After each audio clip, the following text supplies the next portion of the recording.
Listen, just touching on some real issues right here tonight, that's all. That's all. I want y'all to observe the excellence here. BX providing the sonics, my man Minnesota. I'm letting the beat ride out because it's a part that I like when it come up, you know what I'm saying? I take this time to say what's up to my family. You hear that? You know what I'm saying? For sure. Just observe the excellence of that. That's many. Stay back. Fall back. With the guitars. It's hip-hop music. It's good enough to speak for itself. And you gotta do right by it. Minnesota. Ain't no black people in Minnesota. Federal jury in Minneapolis has convicted 2 people in what federal prosecutors say was the nation's largest COVID fraud scheme. The founder and executive director of a Minnesota nonprofit called Feeding Our Future was found guilty of organizing a plan to rip off publicly funded child nutrition programs for almost $250 million. Jurors also said a former restaurant owner played a major role in that conspiracy. Matt Sepik of Minnesota Public Radio has been covering this. So, Matt, how do prosecutors say that this scheme got started? Well, it involved 2 programs that the U.S. Department of Agriculture has operated since the late 1960s to provide food to kids from low-income families enrolled in after-school and summer activities. When COVID forced kids to stay home, the USDA allowed restaurants to participate in the food programs. Investigators say this and other rule changes, combined with lax government oversight, gave the conspirators an opportunity to get rich. Feeding Our Future founder Amy Bach and former restaurant owner Salim Saeed are among 70 defendants charged in the case. Prosecutors say the group set up hundreds of fake meal distribution sites. They used these to submit phony reimbursement claims replete with falsified invoices and attendance rosters listing fictitious children. Over 18 months, the group claimed to have served 92 million meals and collected nearly $250 million. And how did prosecutors characterize all this at the trial? Well, Assistant U.S. Attorney Joe Thompson called it a brazen and corrupt scheme that took advantage of a global pandemic and tarnished Minnesota's reputation for good governance. It has become the shame of Minnesota. Hopefully, today's verdict will help turn the page on this awful chapter in our state's history.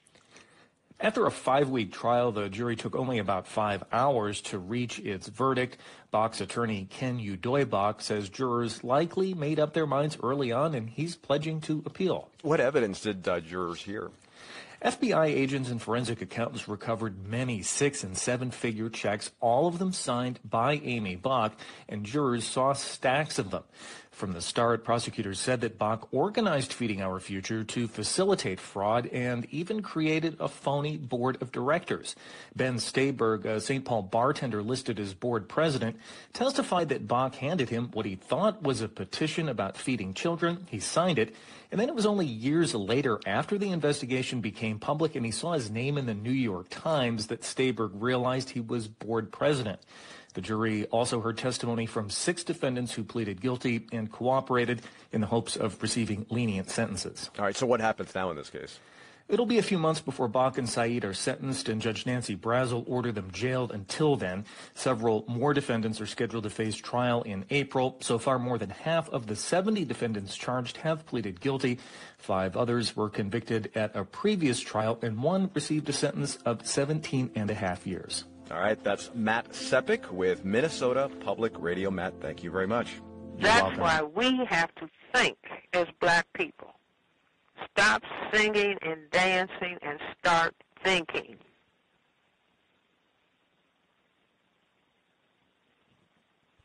Wow. Thinking and reading. I say reading is more important than watching TV. And not getting addicted to looking at those small iPhone screens. See, where you were getting accustomed to looking there in a narrow space as opposed to paying attention broadly to what is happening around you. See, and people are getting addicted. Managing screen time for kids, one of the biggest issues that defines modern parenthood. Teenagers who often do not want to be managed present an extra set of challenges. Well, the American Psychological Association now has a new toolkit to help parents, and NPR's Katie Riddle is here to tell us all about it. Screens and teens, why is this so hard? Well, as I was reporting this, I started thinking of it like nutrition. Like we all broadly know what we need to do: avoid ultra-processed foods and sugar, eat plants, etc. And yet, for many of us, it's still an ongoing struggle. And for screens, you don't want your kid on too long. Anyone who's seen the internet knows there's some really concerning content that you don't want your kids seeing. Here's a mom I talked to named Lauren Salem. She has 4 kids spanning the tween and teenage years, so she's a real pro. And she was the first one to tell me she does not have all the answers. There's a lot of big picture guidance, but really there's a disconnect between I get what I'm supposed to do, I get what we're supposed to be aware of, but how do we actually incorporate it in our life, in our family? Parents are really yearning for guidance. And that's what you're here for, loaded down with all the answers. I wish, since I also have a couple of adolescents at home. To be clear, there's no panacea for handling this, but the researchers who worked on this new guide do have some helpful strategies for parents. Here's Mitch Prinstein. He's the APA's chief science officer. We really want parents to feel like, rather than throw up their hands and feel like it's totally impossible to monitor everything, maybe to give them some tools so they have a sense of how they can talk with their kids about what they're watching. That's one of the things that Prinstein and his colleagues keep coming back to. Talk with your kids about what they're watching. So, for example, influencers are big now. Lots of teens watch them. You can find an influencer on any subject: style, sports, makeup, romance novels. Some of them can be fun and harmless, but others can contain hostile language or negative social behaviors, even promote substance abuse or self-harm. Teens and tweens are really figuring out who they are, and they're especially susceptible to social messaging. So it's important to know with some specificity what your kids are watching. Yeah, the problem is, though, you can't sit with your kid the entire time they're on a screen. Right. How would you ever get dinner cooked? Yeah. Now, if your teen is looking at screens constantly, you can encourage them to take breaks. But the end goal is to help your child build critical thinking skills so that they are able to bring a more discerning lens to content. For example, one suggestion: have open-ended conversations about how advertising works on apps and digital platforms, including how ads are targeted based on viewing habits. Another example: teens really don't like to be manipulated, so help them to identify sponsored content, even when it's subtly integrated into videos. The most important thing is to stay engaged. Sometimes that might look like just saying, "I don't know how much screen time you should be watching every day. What do you think?" Or sharing with them the kind of things you're struggling with. Screens are not going away, so the more you can engage with them in a productive way, the better. That's NPR's Qaadir Riddle. And now if you're interested in the toolkit, you can find a link to it at npr.org. Qaadir, thanks a lot. You're welcome. Co-workers, work side by side. And all of us working together, we can get it done. Could have told Indians that. Same thing. Some of them did start off with, but then they got attitude.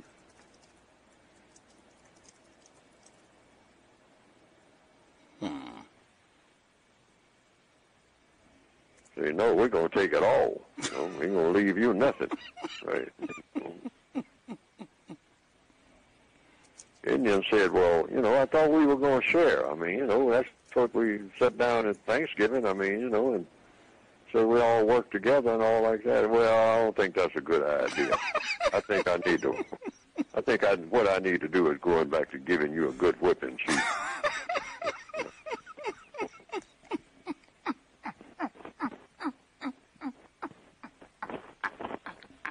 That's all it was.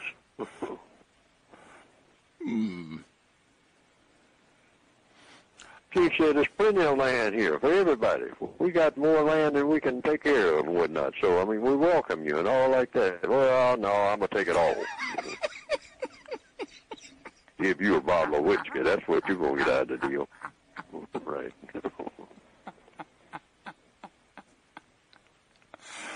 Wow. And that's what they did. And they admit that they did it. They wrote books about it, bragged about it. Yeah, how many Indians were killed today, Only good Indians are dead Indians. When people go missing in the United States, there is a system that can help law enforcement track them down. It is called the National Missing and Unidentified Persons System, or NamUs. But an NPR investigation finds that even in states legally required to use NamUs, thousands of people are being left out. That includes one woman in Washington state named Benita Long. NPR's Jacqueline Diaz and Nick McMillan have her story. To Lonnie Long, her cousin, Benita, is really more of a sister. When Lonnie was just 14, she came to live with Benita on the Yakima Nation Reservation in southern Washington, and she remembers how confident and strong Benita was even then. She took us under her wing right away. She was more street smart. She was very outgoing. She could talk to anybody about anything. These days, those memories are a comfort. Lonnie last saw her cousin almost 3 years ago. In fact, the last time anyone saw Benita was on March 26th in 2022 in Tompanish, Washington. It's not far from the reservation where Benita grew up and where much of her family still lives. It is also an area caught up in the crisis of missing and murdered Indigenous women. And it's become an all-too-common story in local news. Indigenous people continue to go missing at a higher rate, an epidemic faced by communities across the world, but one that hits close to home with dozens missing from the Yakima Reservation. Lonnie never thought Benita could be one of them. I always believed, that she could take care of herself. And, I don't know, I just really didn't think that she would. I thought she would always be here.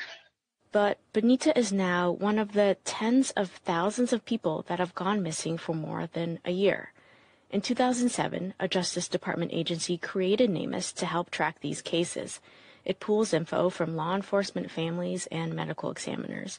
The federal government says it's a valuable tool to help close cold cases, but police don't often use it. We found that about half of all of law enforcement agencies in the United States are not listed in NamUs. Even in Washington and New Mexico, 2 states legally required to use the system, nearly 2,400 missing people weren't in the database. Benita Long is one of those people. We want the best tools available for family members, for law enforcement, for researchers to connect those dots, to create the leads so that we can get missing people back home. That's Steve Strand. He's the executive director of the Washington Association of Sheriffs and Police Chiefs. That's the agency that under state law must submit cases like Benita's into NamUs. But in the last 4 years, the agency's participation has been sporadic at best. We found that as of August 2024, about 65% of the state's nearly 2,350 missing people weren't listed in NamUs. I would say this, it's been a real challenge to work with NamUs. And we heard from other agencies, large and small. They also said that they find the system hard to use and just too time-consuming to be useful. NamUs requires 19 fields to be filled out when submitting missing persons reports, and it rejects reports that leave out even a single field. That's a problem because when police first record their cases, they use a different database that doesn't ask for all the same information that NamUs does. There's no provision if some of that data simply doesn't exist or we can't obtain it. Strand said his organization has tried to get NamUs to agree to some temporary workarounds. The folks that run NamUs admitted that there are problems with the system, but they said that any fixes could cost tens of millions of dollars. Up until this point, nobody has really cared that our loved ones have gone missing and murdered. We weep in silence and in invisibility. Abigail Echo Hawk, who leads a nonprofit and advocates for the Indigenous population, says these kinds of systemic problems hurt vulnerable people like her community. Benita Long's family didn't know she wasn't included in NamUs until we told them. Lonnie said she's not sure Benita is still alive. Without any answers from police, Lonnie has looked for ways to find some closure. She asked her husband, Israel, for help. He's a Sundancer, and she asked him to help connect with family members who have passed during a ceremony 6 months after Benita went missing. And find Benita wherever she's at in her spirit to take her home so that she's not left here. Lonnie says that's the last thing she could do to show Benita love in this world. If you know anything about Benita Long's case, please contact the Yakima Nation Police. Jacqueline Diaz and Nick McMillan, NPR News. And a note, the Yakima Nation Police, the agency that Benita Long's family first reported her missing to, has not responded to multiple inquiries from NPR. White people kill for fun. Emily Pike's remains were recovered nearly 100 miles away from where she was last seen alive. And tonight we have learned it's not the first time that same area has been the site of a murder investigation. Could the cases be connected? Here's true crime correspondent Brianna Whitney. We are right off the U.S. 60 at milepost 277. This is where you go to start to get where 14-year-old Emily Pike's remains were found. And you can see here people have been out here bringing flowers, showing signs of support. But now we know in 2021, a Native man was found dead right here too, down to the same exact milepost, and confirmed tonight his murder is still unsolved too. I want to show you how close together these two crime scenes are. That's the US 60 behind me. We're now on Forest Service Road 355, and it's here that Gila County Sheriff's officials tell us this is where Emily Pike's remains were found. They tell us the 14-year-old's remains were discovered by people who were walking, hiking on this trail here, and that's who called police. Now, we know they were found down here dismembered in contractor trash bags. Her hands and her arms are still missing. It's been more than a month now since they have been discovered. I talked to the Gila County Sheriff's Office today. Their officials and detectives tell me they're making progress in this case, but right now there are still several important unknowns they're trying to figure out. We don't have a weapon. We've not recovered any kind of weapon. Cause of death is still under investigation by the ME's office. We're investigating those leads. None of those, as of yet, have pointed us to a definite suspect or person of interest. The cries for justice for Emily have been loud. Several vigils held in honor of the San Carlos Apache teen who ran away from a Mesa group home she was living at on January 27th. The Gila County Sheriff's Office is getting help from many agencies, including the FBI, and new tonight they've created an official task force on the case to funnel leads and tips. Well, now we've learned Emily's homicide is not the only one being investigated here. It was back in September of 2021 when the Gila County Sheriff's Office and DPS got a call and found a Native man shot to death multiple times in his car parked right here at milepost 277 off the US 60, just like Emily. Today we learned his murder is unsolved. Here's what we know.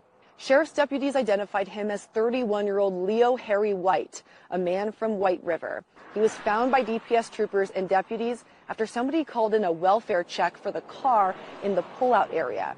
The detective telling me today there are some leads in his case, but no arrests in his murder either. Officials with the sheriff's office say there is one very key difference between Emily Pike and Leo White's murders. It is a little different, and in that one it looks like the homicide actually took place there where the subject was found in a vehicle. This one with Emily, of course, we believe that she was killed somewhere else, and then that is where she was dropped off. For that reason, and because of differences in the crime scenes, sheriff's deputies don't have any reason to believe these two cases are related, even though they are in the same area, and they are both open and ongoing. As part of that task force in Emily's case, GCSO is now taking tips on their social media pages, and they hope as people pour in information about Emily's case, maybe somebody will also have a tip about Leo White's murder and cold case too. Reporting in Gila County tonight, Brianna Whitney for Arizona's Family. Medical apartheid, the dark history of medical experimentation on Black Americans from colonial times to the present. Health disparity. That's among hundreds of terms the Trump administration is reportedly telling federal agencies to avoid or scrub from government websites, research, and databases.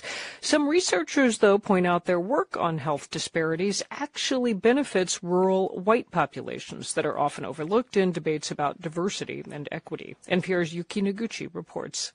Dr. Fola May studies diseases of the digestive tract and runs a lab at the University of California, Los Angeles, looking for ways to detect disease earlier in various populations. For that work, her lab relies on federal funds from the National Institutes of Health and the Department of Veterans Affairs. I would say I'm very dependent on it. So, as those agencies began canceling grants promoting diversity, equity, and inclusion, or DEI, May worried, would work like hers looking at health disparities also get swept in? I'm terrified. Addressing disparities has been a central focus of healthcare, and especially since the pandemic laid bare how access to care can affect so many aspects of health. May says that's abruptly shifted.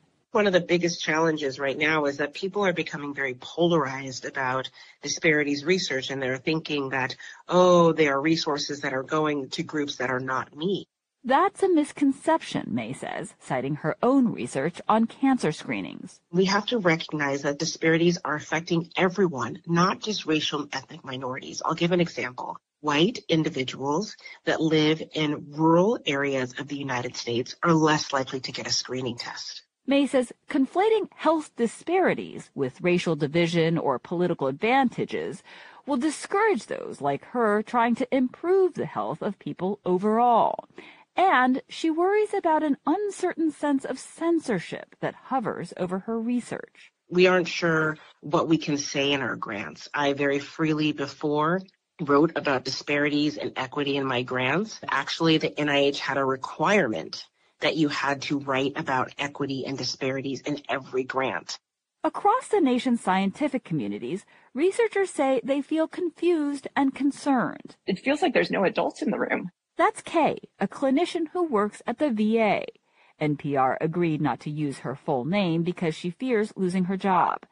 She researches why rural veterans, and women in particular, see doctors less and die younger than counterparts in cities.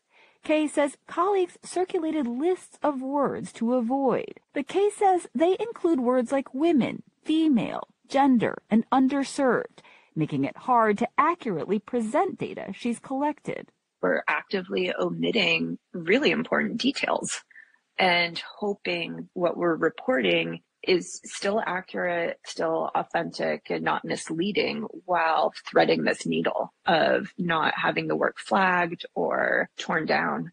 Electra Packett, a longtime cancer researcher at Ohio State University, has sought clarity. Does it fall into the DEI category? You cannot contact them to get an answer. She says her partners at NIH can't answer her questions because of a White House gag order still partially in effect. The NIH and VA did not respond to NPR's requests for comment.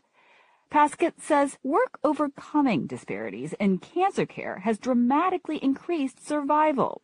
Yet she worries many voters and politicians may undermine that progress because they don't understand disparities. We hope that that is not under attack, because if we want to cure cancer, we want to eliminate cancer, which is a bipartisan goal, then we have to make sure that we're addressing all populations.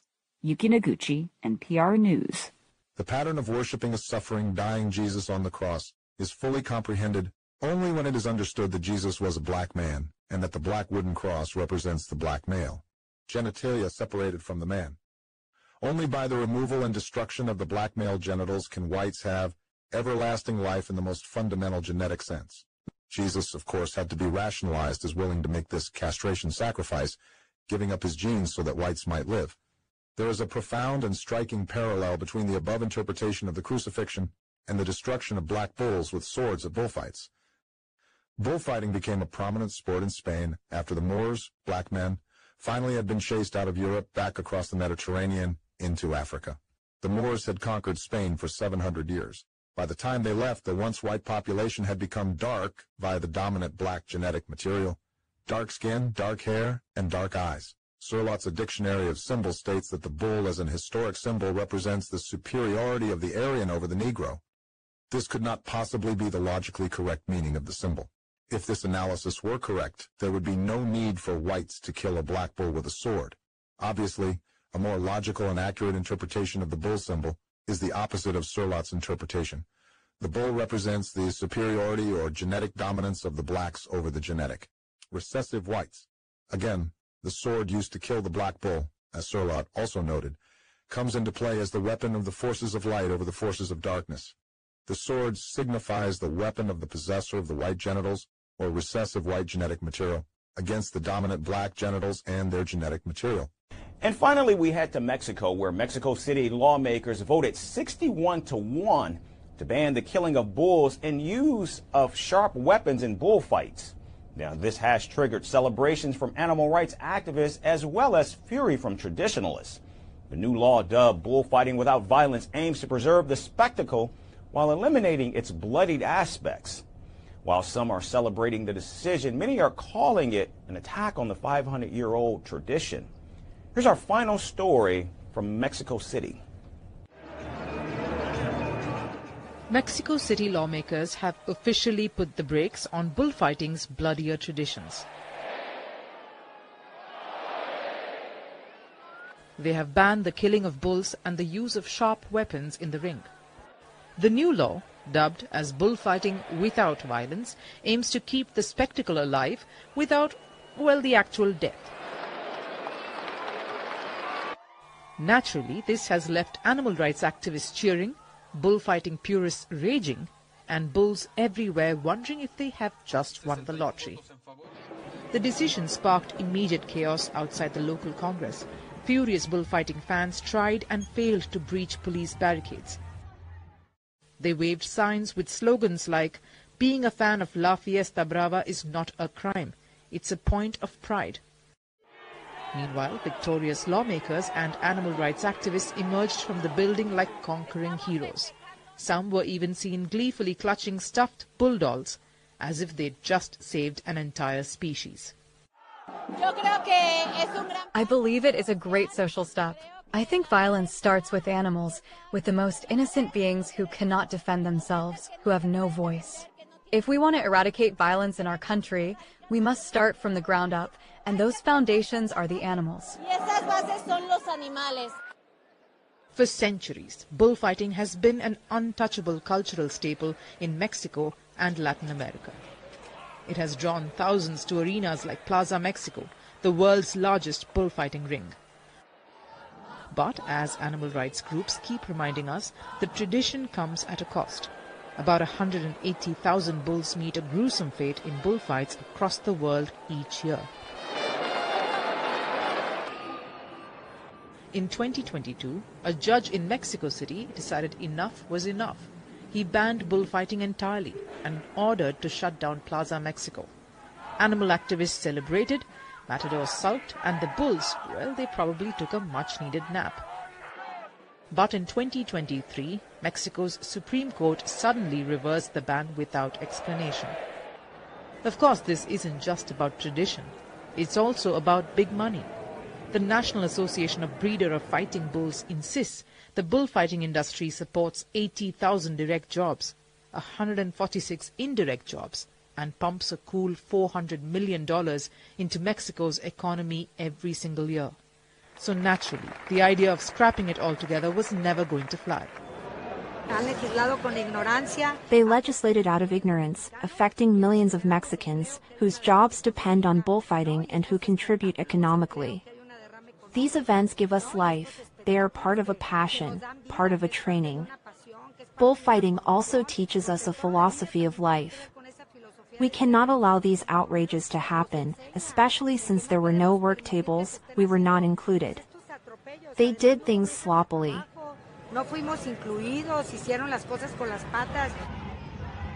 In the end, this decision has left everyone just a little bit unsatisfied. Traditionalists are horrified by the idea of a bloodless bullfight. Animal rights activists still think it's cruel. And the bulls, if they had X, they would probably be typing away, "Wait, we're still getting chased around in arenas?" For now, though, Mexico City has found a way to keep the Fiesta Brava going without the actual Brava. Whether that makes anyone truly happy, well, is another story. So, you know, these events that keep coming up, instead of just reacting, dealing with them one at a time and being shocked each time we have another event that surfaces that is brought to our attention, we need to function from the position of an analysis that clarifies we are in a total system structure of racism, white supremacy, and that is why we are seeing the kinds of behaviors from individuals, be it Donald Sterling or be it George Zimmerman or any of the other cases that come to our attention. There is a reason that these cases exist. And I want to also talk about, in this case, they talked about mental health, but also gun control. And we have to begin to understand, I say you can't understand the gun mania if you don't understand racism, white supremacy. The gun is the answer to conscious and or subconscious, the answer, the response to the white collective feeling they can be genetically annihilated by black genetic material. And the gun is a great equalizer. I encourage everybody to get a copy of the ISIS papers and read. Wildlife protection officers are cracking down on the illegal use of thermal imaging cameras for hunting in Oregon. They recently arrested 13 hunters in Clackamas County and seized 14 infrared devices allegedly used for hunting. The technology is the latest in a long list of advances that make hunting easier. Some tools, like warmer, waterproof coats, are acceptable. Others, like drones and thermal imaging cameras, are not. As Christian Foden Wenzel reports, the question is, why not? And where's the line? It's morning in a hunting blind at the Santiam Valley Ranch, a private duck hunting club near Turner. It's cold and wet, as you might expect, but it's also not the right season, so Mike Tote isn't shooting today. You know, I remember going out with my dad and uncles and family friends before I was even hunting, just traipsing around. You know, I cherish those memories. You know, I lost my dad 10 years ago, and he was one of my favorite hunting partners. Tote is the conservation director of the Oregon Hunters Association. He says as the cost of thermal imaging cameras dropped from thousands of dollars to about $200, more hunters started using them to find deer or elk. Pointing to a tangle of blackberry bushes not 10 feet away, he says the benefits are obvious. There are pheasant and quail out here. Those are upland birds that are tight in the cover. If you had thermal imaging, maybe you could find those over in that thick brush there. But a few years ago, the state made hunting with thermal imaging cameras illegal, and Tote says the Oregon Hunters Association is on board. That thing evolved pretty quickly and started getting used in the hunting community, and people were like, you know, I think that might be crossing the line. For some people, that crossed the line much sooner than others, and for others might say that I don't think that line's been crossed at all, and I don't understand why I can't use it. So what would happen if someone brought a thermal imaging camera to his blind? Well, we'd tell them to, you know, basically take it back to the truck, that we can't have that out here. From an enforcement standpoint, if the Oregon State Police knew about that and you're a party to that, just because you're not the one holding the device doesn't mean you're not benefiting from that or using it. So, essentially, we've been receiving a lot of complaints on thermal users involved in hunting. Lieutenant Clint Galusha is with the Oregon State Police. He's one of 128 wildlife enforcement officers in the state. He says technology is constantly evolving to make hunting easier, whether it be rifle scopes with clear glass that automatically calculate range, duck decoys that move like the real thing, or just clothes that are warmer and lighter. I think in general, technology as it increases, we have to look at the regulations and how they affect ethical hunting and fair chase. The Oregon Hunters Association says ethical hunting means animals should have a reasonable chance of escape, so technology doesn't reduce hunting to simple shooting. Brian Wolfer with the Oregon Department of Fish and Wildlife says poaching with illegal tech affects other hunters because it reduces the population of the species. We are setting hunting seasons relative to the population, and so you would have that reduction in opportunity for lawful hunters. There are lots of long-standing technological prohibitions for hunters. For example, they're not supposed to use lights at night because it robs prey of the ability to use darkness to escape. We don't allow people to use scopes that, electronically link with rangefinders or phones that would automatically adjust point of aim and things like that. But not everyone follows the law, and laws change significantly from state to state. Lieutenant Clint Galusha says people flout them for many reasons. Some shoot for the thrill of killing, and they'll leave them, and the meat would be wasted. Some are harvesting it and giving to others in their family or friends. Sometimes it's just cutting off the head and taking the head and antlers as a trophy. Fines for poaching in Oregon can reach $50,000, and jail is an option.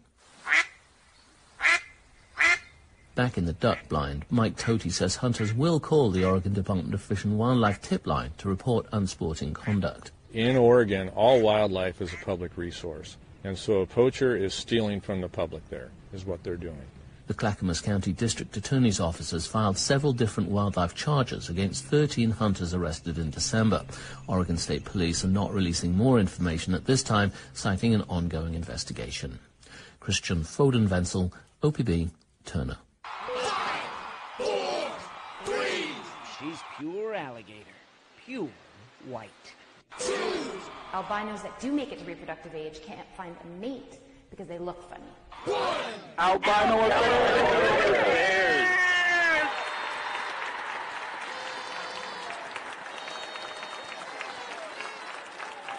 And new today, 2 rare alligators are now part of the Gator Country Alligator Park in Natchitoches. KOB's Colin Vidros shows us how those rare gators made it all the way to Cenla. So Natchitoches may be known for its meat pies, but have you ever seen 2 albino gators before? Well, it's one of its first of its kind, and it's also a rare sight here, not only in Louisiana, but across the world. Leonard Parfait operates Natchitoches Gator Country Alligator Park, connecting visitors with the world of alligators, along with other reptiles and animals. And actually catch their own alligators. From there, they can hold a snake. They can hold a bearded dragon. They get to have the experience, a hands-on experience. But we're more about education. We love to teach people about alligators and different types of reptiles. Now, the park has some exclusive additions to its staff, with Yeti and Glacier as its newest residents. Both are of the red-eyed albino species of alligator. These guys, their lack of pigment into their skin actually gives them a more vulnerable to other prey out there in the wild. So most of the albino alligators will be in captivity.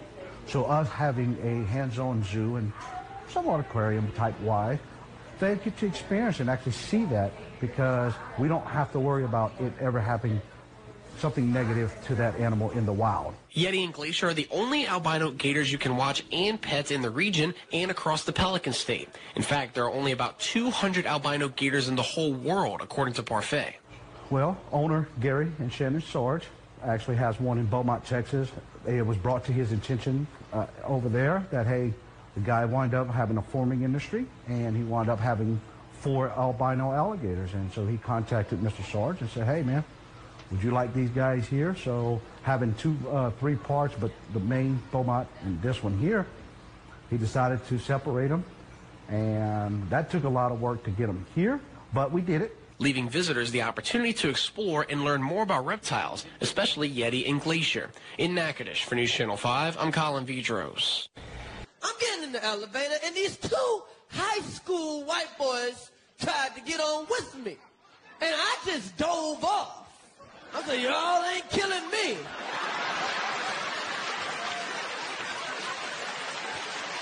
I am scared of young white boys. If you white and under 21, I am running for the hill. What the hell is wrong with these white kids shooting up the school? Lawmakers in Colorado are proposing legislation that would create some of the most restrictive gun control laws in the country. The bill would outlaw the use of detachable ammunition magazines in most cases. Those are devices that allow shooters to reload and fire bullets more quickly. From member station KUNC, Lucas Brady Woods reports. On a January morning in Lakewood, Colorado, just outside Denver, a steady stream of customers browsed the showroom at Bristlecone Shooting, Training, and Retail Center. Owner Brian Clark has been running the store for a decade. Over the last 3 to 4 years, we feel like we've been under attack. Over that time, Colorado has passed more than a dozen laws that gun ownership advocates say limit their rights. But Clark could soon be subject to those aggressive magazine restrictions. If the bill passes, it would be illegal in Colorado to buy, sell, and make most guns because of their detachable magazines. It would affect pistols and some handguns, but especially rifles and shotguns. For our long gun inventory, 60 to 75% of the guns we sell would be affected. That includes one of his best sellers, the AR-15.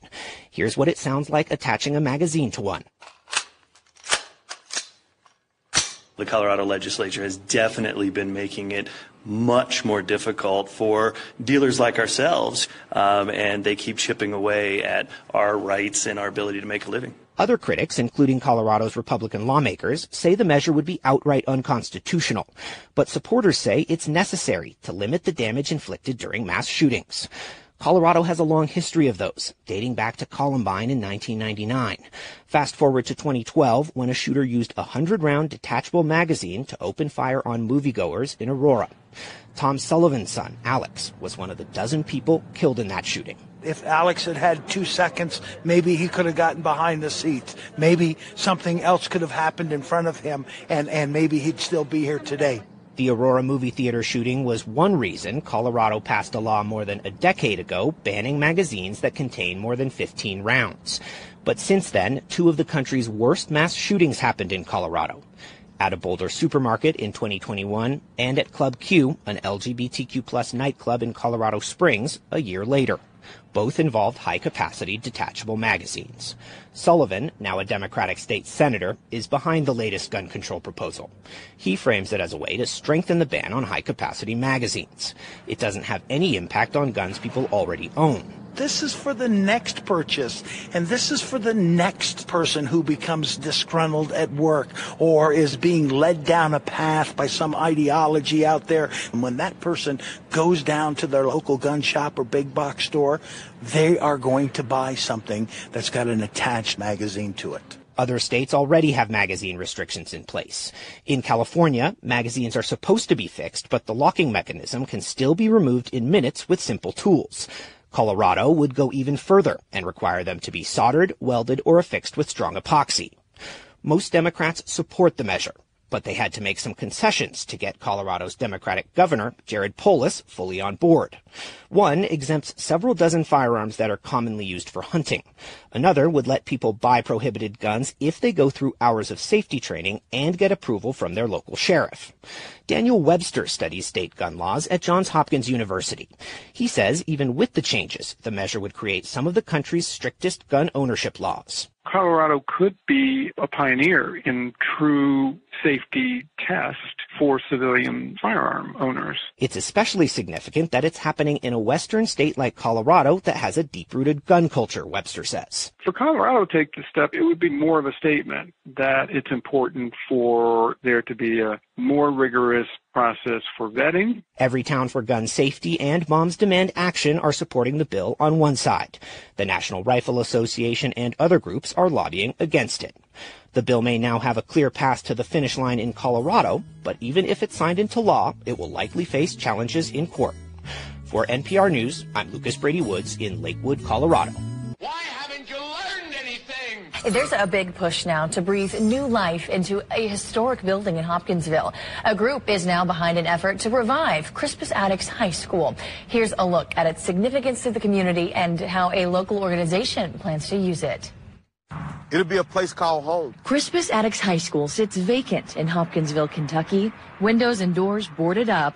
But a youth nonprofit hopes to breathe new life into its empty halls. For us to have this space and being able to use it, it would change the game for Men to Be. For Vice Killebrew, a volunteer with Men to Be, this building is more than just a space. It will give us the room that we need to expand. It will give us a place that we can grow generations of people. For nearly 5 years, the organization has given young boys the opportunity to stay on the path to success. We teach everyday life skills as far as manners.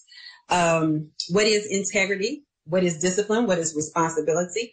How to put on a tie? It's those skills that co-founder LaDessa Lewis believes will be incorporated into revitalizing Attucks High School, what was once the first and last black-only school in Hopkinsville, Kentucky, opened in 1916. Before it gets too hot, we'll be able to do some things outside.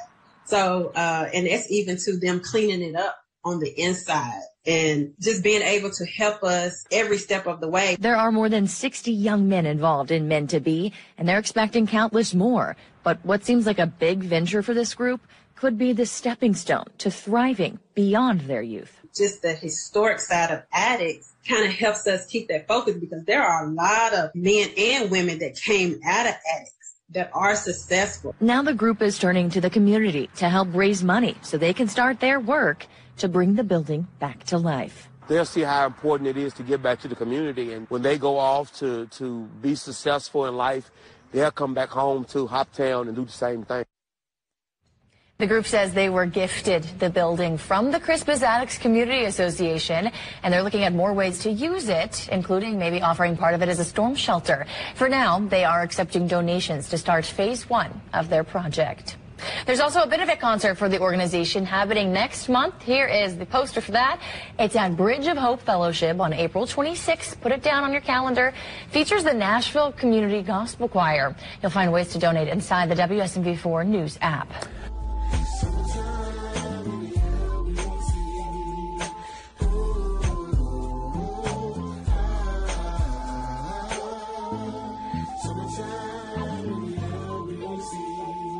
New at 4, the Long Beach Unified School District is apologizing after a racist photo involving a group of students went viral on social media. NBC4's Tracy Leong is live in Long Beach with the action the school is now taking. Tracy. Annabelle and Colleen, Cabrillo High School and the Long Beach Unified School District said they are deeply disappointed by this disturbing and offensive photo. Students said it was taken on campus during a senior class event in their school gym. You can see a group of students lined up spelling out a racist word on their T-shirts. Community leaders we spoke to say it has sparked outrage among the parents who've seen it, and they're demanding accountability from the school and the district to discipline those involved. Cabrillo High School has called the conduct unacceptable and apologized for the harm it caused their community.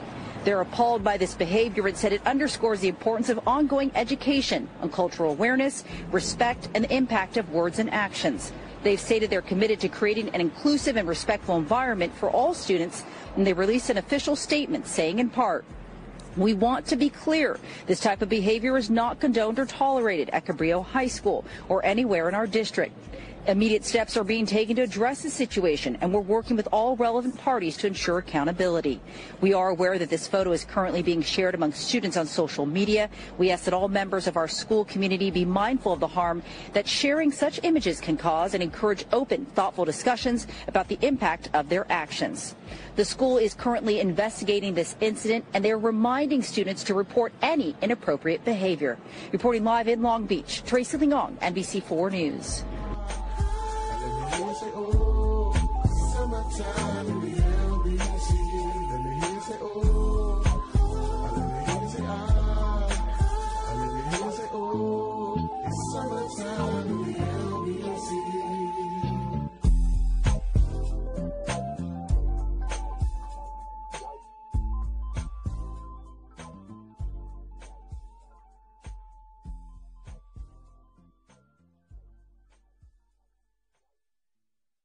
Allow me to apologize to other families formed through transracial adoption, because I am deeply sorry that we suggested that interracial families are in any way funny or deserving of ridicule.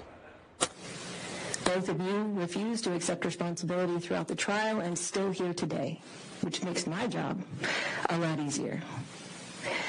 And instead of apologizing today, because you never have said you're sorry, but what you did do was put on one of the most reprehensible, narcissistic defenses that I have ever seen in my years of trial work. And may God have mercy on your souls, because this court will not. Please stand. Blistering words from Judge Mary Claire Akers as Jeannie Whitefeather and Donald Lance were sentenced to decades in prison today, answering to their historic convictions last month of human trafficking and forced labor. Now, this was a case that stemmed from the October 2023 discovery of two teens locked in a shed in Sissonville and revealed years of abuse and neglect of 4 of their adopted black children.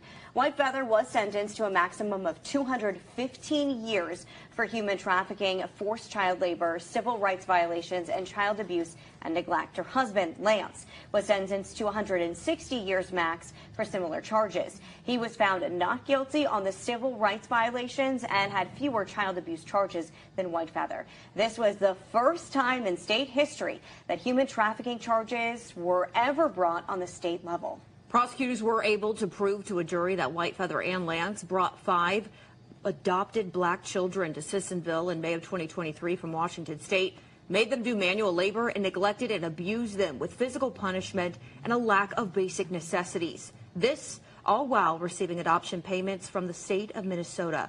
Kanawha County prosecutors holding a press conference this afternoon after securing the max sentence they were seeking. I am so grateful for the opportunity to work with the children in this case. They are so wonderful, so smart, so funny. They are going to do amazing things in this world, and I am so grateful to be a part of getting some semblance of justice for them after they... White Feather and Lance have also been ordered to pay $280,000 each in restitution to the children. And when Judge Mary Claire Akers handed down the sentence, it came with scathing remarks as she blasted White Feather and Lance for their treatment of the children and their inability to take responsibility. Yes, and Anna Saunders, she joins us live now. And Anna, I mean, you were in that courtroom. What was it like when she handed down that sentence? Well, Peyton, Gina, scathing is the right word for it. And it wasn't just Judge Akers who made her feelings known. The children victims in this case were there and faced White Feather and Lance. Once again, the oldest teen girl looked at White Feather and said, "I want you to know that you are a monster." You brought these children to West Virginia, a place that I know is almost heaven, and you put them in hell. This court will now put you in yours. And may God have mercy on your souls, because this court will not. Please stand.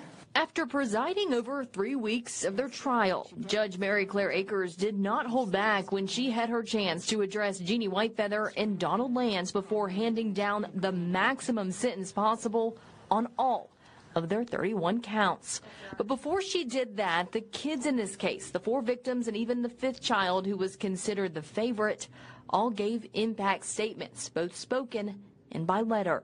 And while they don't bear physical scars, it is exactly right what said and the state said, that they will bear the psychological scars of what was done to them by you, Jeannie Whitefeather, and you, Donald Lance, for the rest of their lives. The children, who we did not film, all detailed the years of abuse and labor and what impact it has had on them today, both psychologically and emotionally. The oldest teen girl even asked the judge if Whitefeather and Lance could be forced to stand with their hands on their heads throughout the hearing, similar to how Whitefeather and Lance would have the kids stand all day when they lived in Sissonville. The judge denied that request, noting the irony that it would be considered cruel and unusual for her to ask the defendants to do that in court, even though it was done to the kids in their home. Judge Akers instead opted to keep the pictures of them up as they spoke. They all said today that they're still afraid of what will happen to them if they upset someone. The kids all talked about how their lives are better now, but they will never be the same. At one point, the teen girl looked at Whitefeather and said, "You are the actual definition of a monster," and said that they were not just physically abused, but full out tortured. When given the chance to address the court, typically a time for apologies, Lance only said that he loved the children. Whitefeather said that she'd made mistakes, but never did anything to intentionally hurt them. And instead of apologizing today, because you never have said you're sorry, even though, Miss Whitefeather, you say you made some mistakes, but you're not sorry for them. And Mr. Lance, I didn't hear you apologize either when you had the opportunity. But what you did do was put on one of the most reprehensible, narcissistic defenses that I have ever seen in my years of trial work.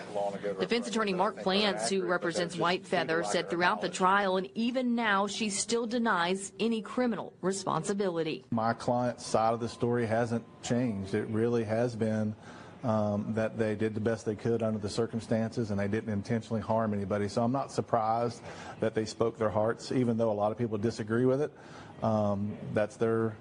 That's their story, and that's what they've told.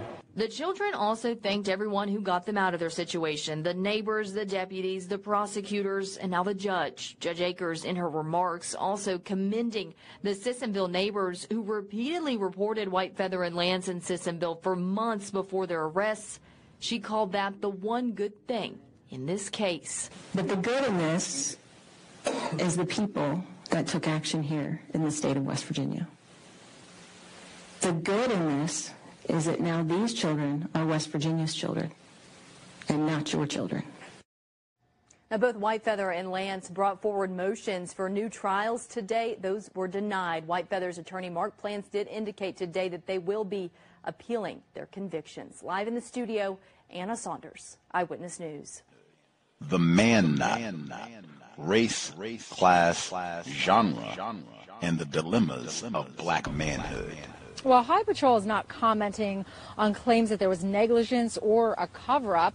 Now, two high-powered attorneys are preparing to sue this department. I watched my baby born into this world. I never thought that my baby would leave this world before me. Henrietta Mason is on a grief-fueled mission to find out what happened to her son. And I love my baby.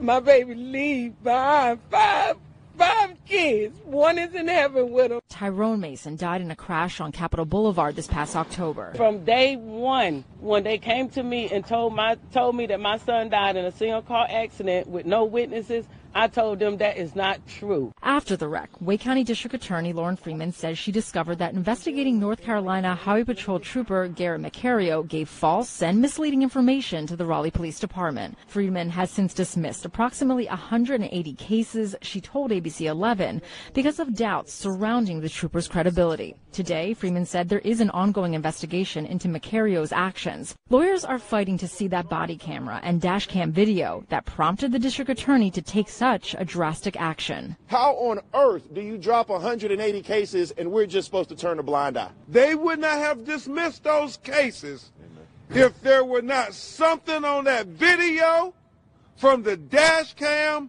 and from the body cam that was just god-awful.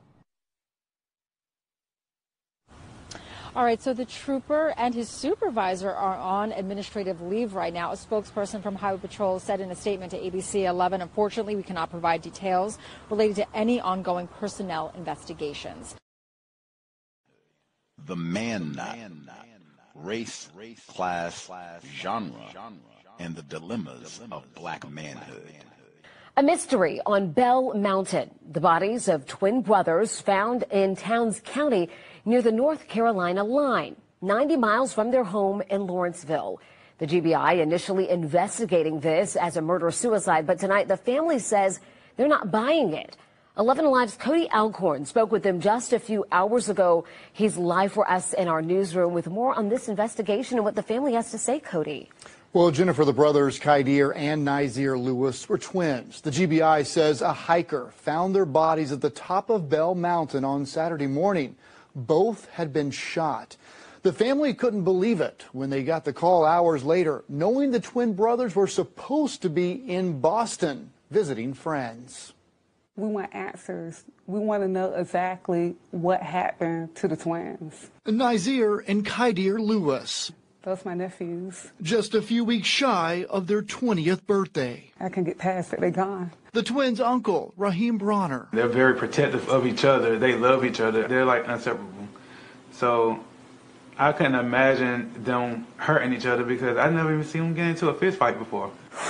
The GBI saying their preliminary investigation points to the twins' death being a murder-suicide. We knew right away that wasn't true. Family says the twins had a 7 a.m. flight to Boston last Friday. Right there, we never heard from them. They missed their flight. We don't know what happened. 24 hours later, the twins' body found 90 miles away. How they end out in the mountains, they don't hike out there. They've never even been out there. They don't know nothing about Hiwassee, Georgia. They never even heard of Bell Mountains. So how did they end up right there? A mystery this family is trying to solve. They had a huge support system. Like, we know them that they wouldn't do anything like this. So to say that they did this to each other when they come from a family of love, and they love each other, they always together, we don't believe that. They didn't do this to each other. Something happened in those mountains, and we want answers. I did reach out to the GBI tonight. A spokesperson says the twins' autopsies is finished, but they're awaiting additional forensic testing to be finished, as well as the investigation portion of this, before they issue a final ruling on the brothers' causes of death. Developments now in the case of twin brothers found shot dead at the top of a mountain. A volunteer firefighter has been arrested, accused of taking a picture of the twins' bodies at the crime scene and then sharing that photo. A hiker found 19-year-olds Qaadir and Naazir Lewis on Bell Mountain in Towns County on March 8th. It's 90 miles from their home in Lawrenceville. The GBI initially called it a murder-suicide, but the family believes something more sinister happened. 11 Alive's Cody Alcorn first reported the family's concerns Friday and spoke with them again after this latest disturbing development. Oh my goodness. It's scary. I'm like literally scared to actually go on social media. I'm scared to pick up my phone. I'm like, because if I see that picture, I already know that I might have a heart attack. Imagine if they mother see that, like, that would really destroy her. She's already going through a lot. This is how the family of Qaadir and Naazir Lewis want to remember the twins. However, now worried knowing crime scene photos showing the 19-year-old's bodies with a gunshot wound have been shared outside of law enforcement. It's very disrespectful to this family. I feel like our privacy was invaded. The volunteer firefighter accused of taking the picture charged and arrested. As for how the twins ended up on Bell Mountain on March 8th, their aunt and uncle can't make sense of it. The twins missed their flight to Boston on Friday morning, March 7th. Then next thing you know, we hear the news about them found in the mountains. And we're still confused. I'm like, what? The twins? Mountains? This doesn't make sense. We didn't believe that that was even them. And then Bell Mountains? I'm like, no one even, we never even heard of before. And I know the twins never been there before. They never heard of it before. I'm like, that was super strange. Yes. Like, that doesn't make sense. The GBI initially calling the case a possible murder-suicide. The family adamant that can't be the case. Doesn't make any sense. Just absolutely just like out of character. Yes. Their bodies found 90 miles from their home in Lawrenceville. They don't even like driving the distance. They don't. Because because they don't like to pay for gas. Described as extremely protective of one another. Every time you see them, they're like together all the time. Yeah. All the time. And there's probably nothing in your head you could imagine that got between them that would lead to a murder-suicide. No. If they had a problem that severe, we would know. The family would know. Cody Alcorn, 11 Alive News. The attorney for Towns County told us there are no cameras on Bell Mountain. He also said the area is not staffed. The gates to Bell Mountain open at 8 a.m. They close at sundown. The twins' family says their car was found inside the gates in the parking lot. Their phones, wallet, and plane tickets were there in the car. Black people should stay away from each other, except when they have a constructive agenda. That's a part of the black code, you might say, or the compensatory code covering that. Why? Because we're full of poison, that's why. Put there by the white supremacists. We're born bathed in poison. And then they turn us loose on each other. And the first thing we start doing is messing over each other. We should stay away from each other. We're always talking about we got to get together. First on the news at 6 o'clock, Southern University student Caleb Wilson was laid to rest over the weekend in his hometown of Kidder. Wilson died following a hazing ritual at the end of last month. For one family with Baton Rouge roots, what happened to the 20-year-old is history repeating itself. The investigative unit spoke to the Walkers, who are still grappling with the consequences of hazing more than 3 decades later. Bess? Yes, Sylvia, the Walkers tell me when they heard the news about Caleb Wilson, they couldn't believe the thing that almost killed their father was allowed to happen again. This kid's parents dropped him off thinking that he was in a safe space where he could shape his ideas, make a career for himself and his family. And look at it now. That bright light has been blown out. As the news of 20-year-old Southern student Caleb Wilson's hazing-related death spread, the Walker family felt a haunting sense of deja vu. After 35 years, unfortunately, this is still happening. It has happened, and that young man has lost his life. In 1992, a young Jerome Walker decided to go Greek at Southern. They call it Hell Night. His life would never be the same. I was blindfolded and hit over the head with a frying pan, and something was slipped into my drink, causing me to go blind and paralyzed. Walker eventually regained his ability to walk, but remains unable to see. My dad has never seen me, and I'm almost 30 years old. He's never seen me. He's never seen my brother. He didn't get to see me graduate from college. Walker's daughter, Kennedy, says what happened to him has impacted their entire family. I just remember from an early age just being confused, not really understanding why this happened to my dad. And it wasn't until I was older until I really understood that it was hazing. While attending LSU, Kennedy made the decision to distance herself from fraternities and sororities, but in her senior year, hazing touched her life once again. I decided I wasn't going to be a part of it. I didn't want to join any type of Greek life at LSU. I went to LSU. And when I was at LSU, Max Groover passed away, also from hazing. And it's like, when is it going to stop? For Max Groover, a jury convicted a fraternity member for his death, and state laws were changed to make hazing a potential felony. In Caleb's case, arrests have been made, and Southern has put employees who may have known about that night's activities on leave. Student code of conduct, judiciary proceedings are underway. Anyone and any student organization found to be in violation will face prompt disciplinary action. But for Walker, that reckoning never came. Southern, there was no accountability with my dad all those years ago. And I hope and pray that there's accountability this time around with Caleb. I'm still paying for this because my kids and my daughter is getting, I have a daughter who's getting married. And unfortunately, I won't be able to see her because I'm blind, right? This young man, parents will never see him walk down the aisle. And for what? For 3 letters? In 1997, Walker and his parents sued the national chapter of Phi Beta Sigma, but the First Circuit Court found they were not liable for what happened to him. Sigma was removed from Southern after the incident, but is now back on campus, according to their website. For the investigative unit, Bess Casserly, WBRZ News 2. Black culture. Cedric Wilson.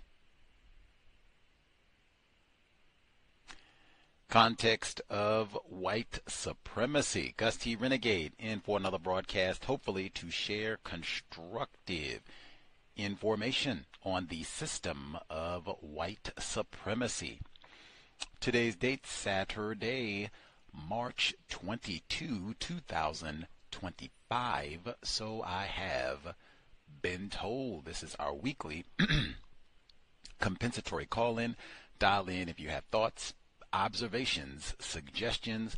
The number 605-313-5164.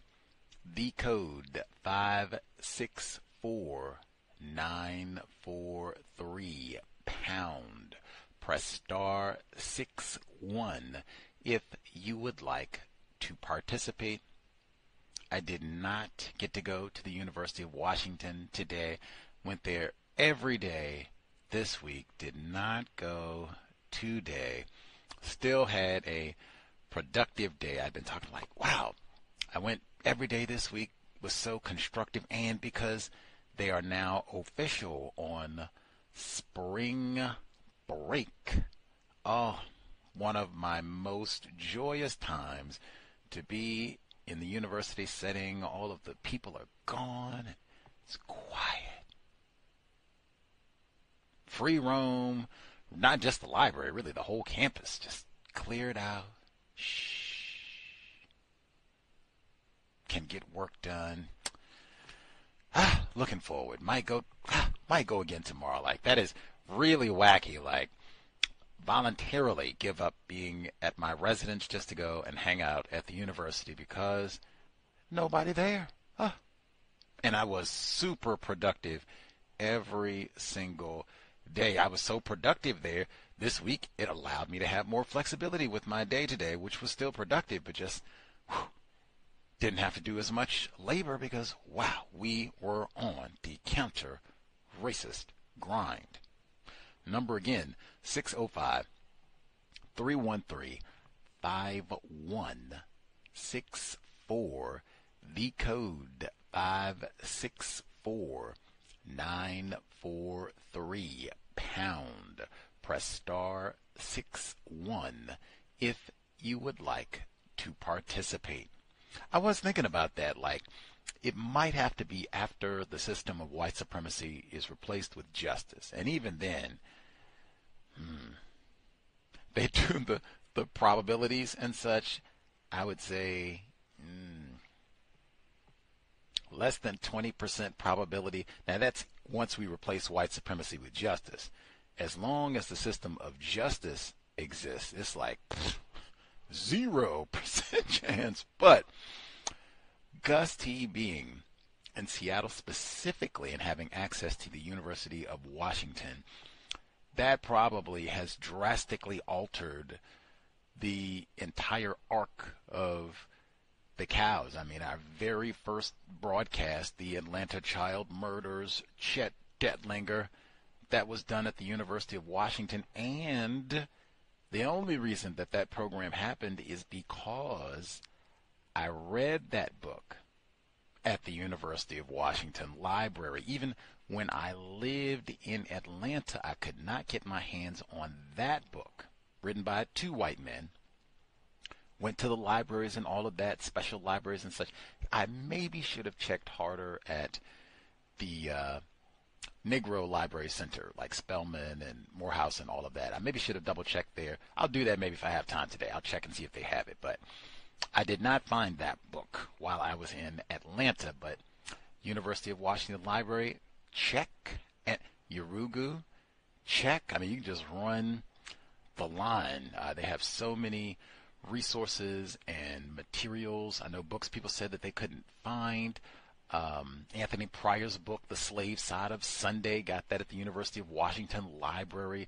That big haul of books that I just said on February 19th that included In Silence or Indifference. We had Dr. Wiegand on the program. Morningside just had Mr. Shetterly on the broadcast. University of Washington Library, just program. Dr. Kevorkian. Now, I saw his book blog post, but I was able to get that book. Now he gave me a written copy, signed and all. Gave me a hard copy, but they had that book at the UW Library. Just massive resource information and all that good stuff. The lectures that have been Dorothy Roberts and all the other folks, just wow. Would not sound, even I was thinking, if I lived someplace else, like if I lived in LA, could I just do this at UCLA? And I was just there. I did think about that, and I was like, well, maybe. Because they do have a pretty big library, and it's open similar hours. It's open to the public. They have Wi-Fi. Like, I could have broadcasted there if I wanted. They have massive resources, even better. So maybe, although I wouldn't want to be in LA, Atlanta, said maybe. I'd have to go back to see about the Wi-Fi at the libraries, and they have a lot of massive universities in Atlanta. That's why I said Atlanta, I think probably, although that would be kind of a bummer to have to live in Atlanta, which I've talked about ad nauseum, but I mean, they have Emory, Georgia Tech, Morehouse, Spelman, Georgia State. At least I feel like I'm missing some. Morris Brown, is that still there? They have a lot of colleges, universities, and these are all like, this is not stuff in the suburbs or anything. All this stuff is right in. I think you could actually walk from Morehouse to Spelman to Georgia State.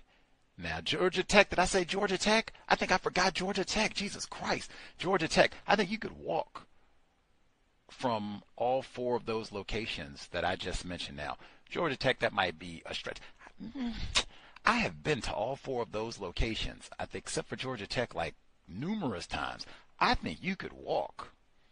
I know Morehouse to Spelman, that's like right across the street.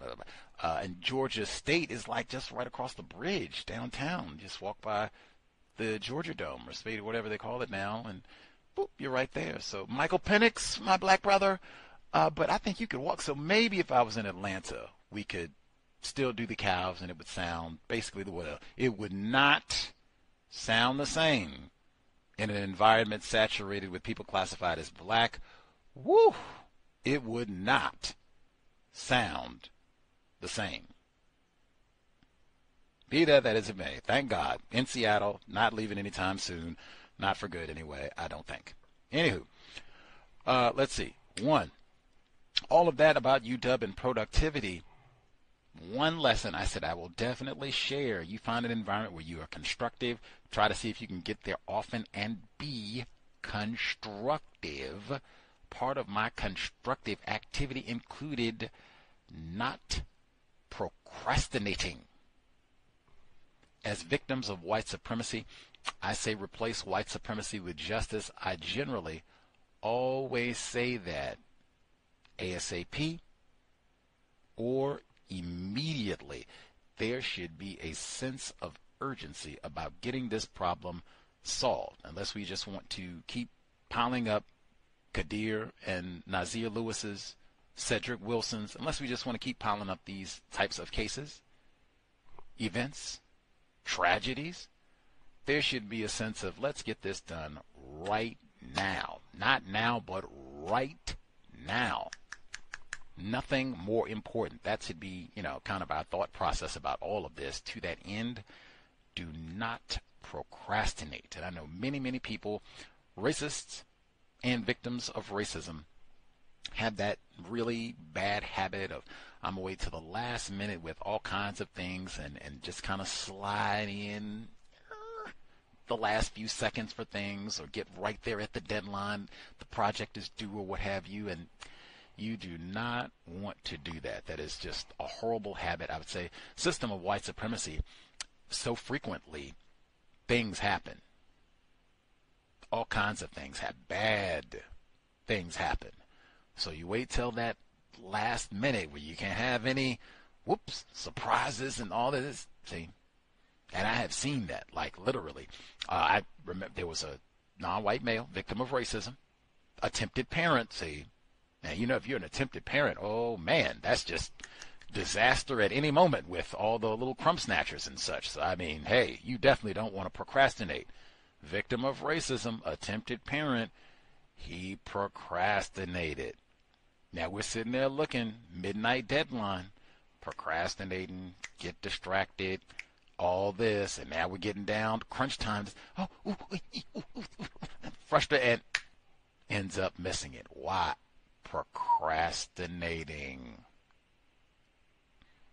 Get things done. I would say, really, if it's something that just assessment of time and energy, if it's something that this is going to take me like one day to get done, and I would say one sitting period, meaning you sit down 2 hours, 3 hours, however long it takes, and you can get this done. This not something that's going to be all day where you work on it for 3-4 hours, pause, take a lunch break, come back after 45 minutes, work on it for another 3 hours or so, take a quick break, come back and finish it up, and like that's an all day. If this is something that you can get done in like one period of sitting and just an hour or so, get that done as soon as possible. That's nothing that you need to wait till the last moment, last day, anything of the sort. Let's get that done, move on to other projects. If it's something that's going to take all day, even then, I would say you don't want to wait until the last minute, because it might be something that you think is going to take all day and it takes 3 days. Anything. I mean, go ahead and get that done as soon as possible, and make sure whatever it is, like if it's an application that you have to fill out, or if it's something that you have to write or construct, whatever the project is, make sure that you've looked at like everything that has to be done, so I think this is going to take, you have an accurate assessment of what will be required, and then you'll have a better idea of how long this is going to take. And then same thing, let's not wait. It's kind of the same premise of what I say all the time. If you can't be early, be on time. Same thought process, getting things done. Racists, they are phenomenal at, we'll have everything planned out, and then bang, they'll come in and mess that up, mess this up, and we just didn't account for all of that. So for victims of racism, I think that's a great suggestion to model, share with younger non-white people, victims of racism. Do not, certainly be early. If you can't be early, be on time. That was too great to share, I guess. That, and then also share no procrastinating for victims of racism. Let's get things done ASAP. Man. All righty.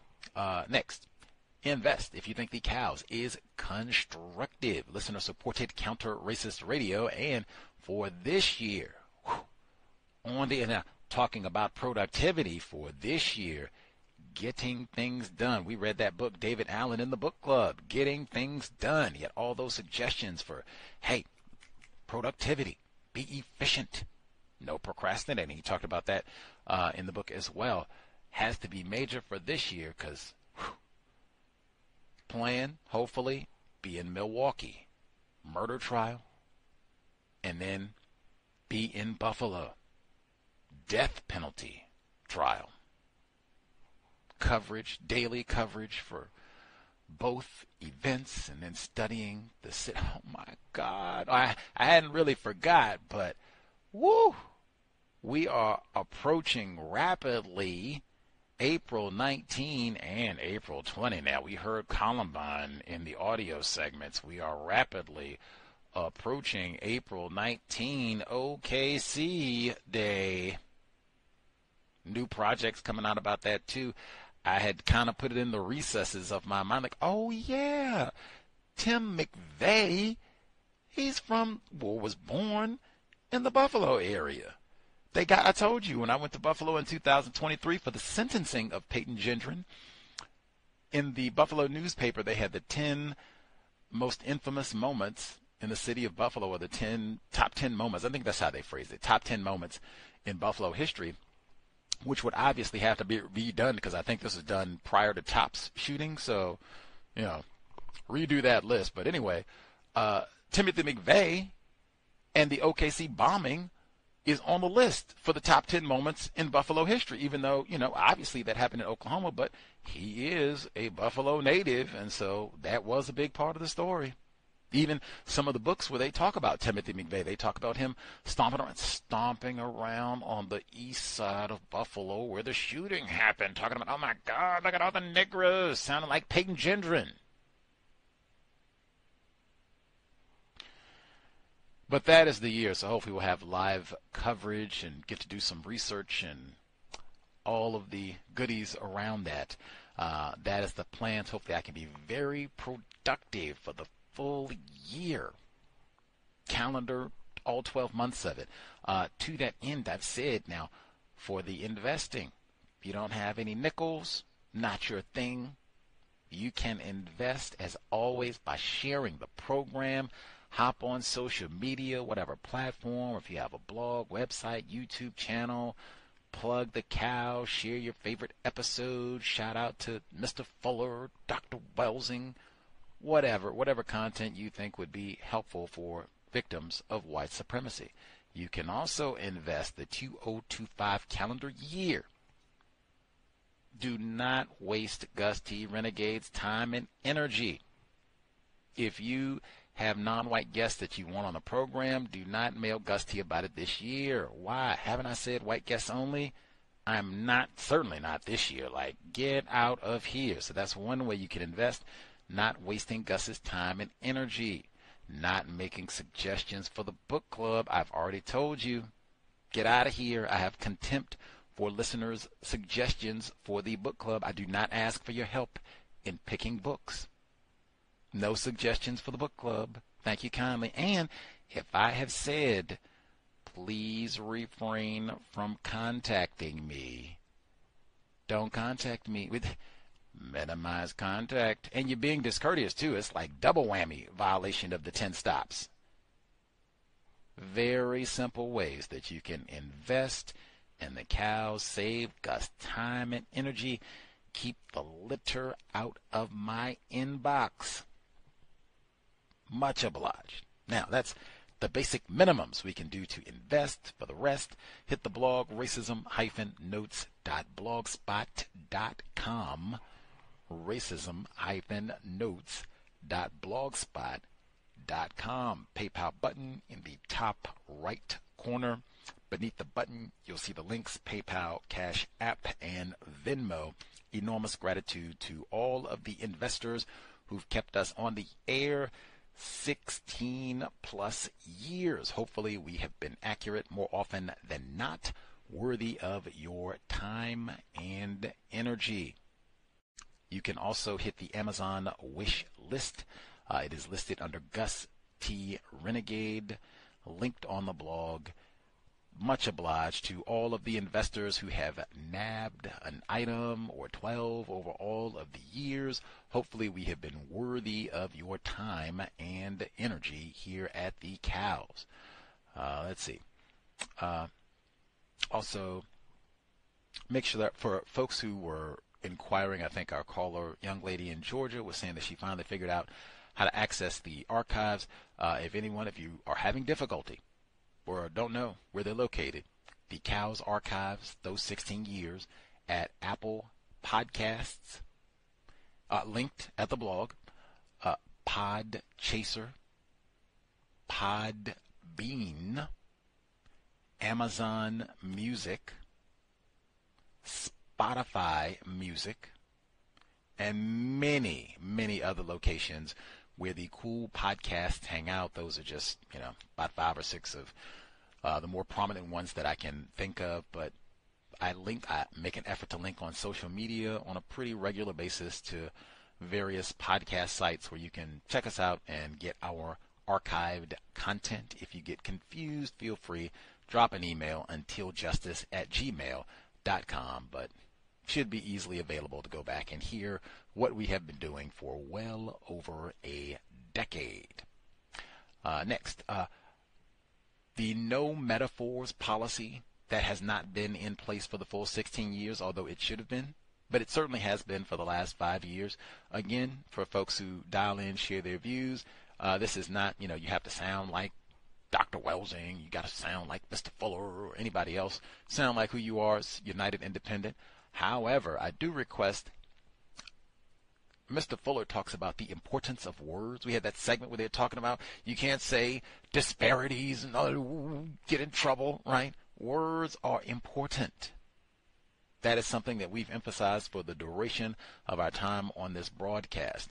Mr. Fuller has talked about those meta, and we talked about that on this broadcast specifically. And way back, like year number 1, 2009, we talked about that with Mr. Fuller. All those metaphors and cliches and what they call figures of speech, none of that is scientific. This is not just and even many of the times the way it'll be articulated by listeners, they will say, I know, talking about Gus, I know you don't like metaphors. Now that word like is even in the word guide from Mr. Fuller, and he suggests that we not use it unless you are talking about like as in similar to, not like as in pleasing or enjoyable. Cautions against using that term in that manner. It's not that I have some sort of vendetta against metaphors. And I've said it this way before, I don't know what you all are talking about. It's not scientific. It is not precise. And in a system that is primarily operated by deception, one of the ways that we can really make it a little bit more difficult for race soldiers to terrorize and confuse us. Been hearing that C word so much, confuse. One of the ways that you can minimize confusion, being accurate with words. When you are imprecise with words, it makes it so easy for people to be deceptive. Because, so many times, they don't even really have to answer your question. Just, and you can go back and hear from the white people who have been on the program and the way that they talk and what have you. And non-white people, we victims, we just really have not grasped the importance of words, and frequently we don't really even pay attention to what we're saying. You can tell by, how we articulate our thoughts.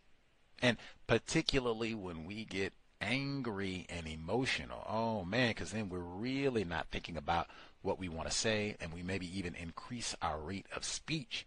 So we're talking really, really fast and not thinking too much about what we're saying. there tend to be a lot of metaphors and the profanities and all and filth flooring.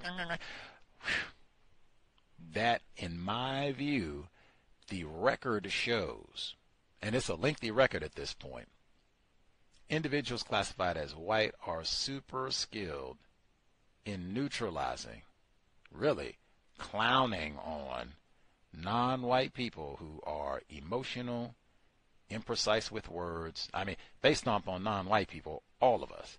But I mean, it seems that they really have no problem at all.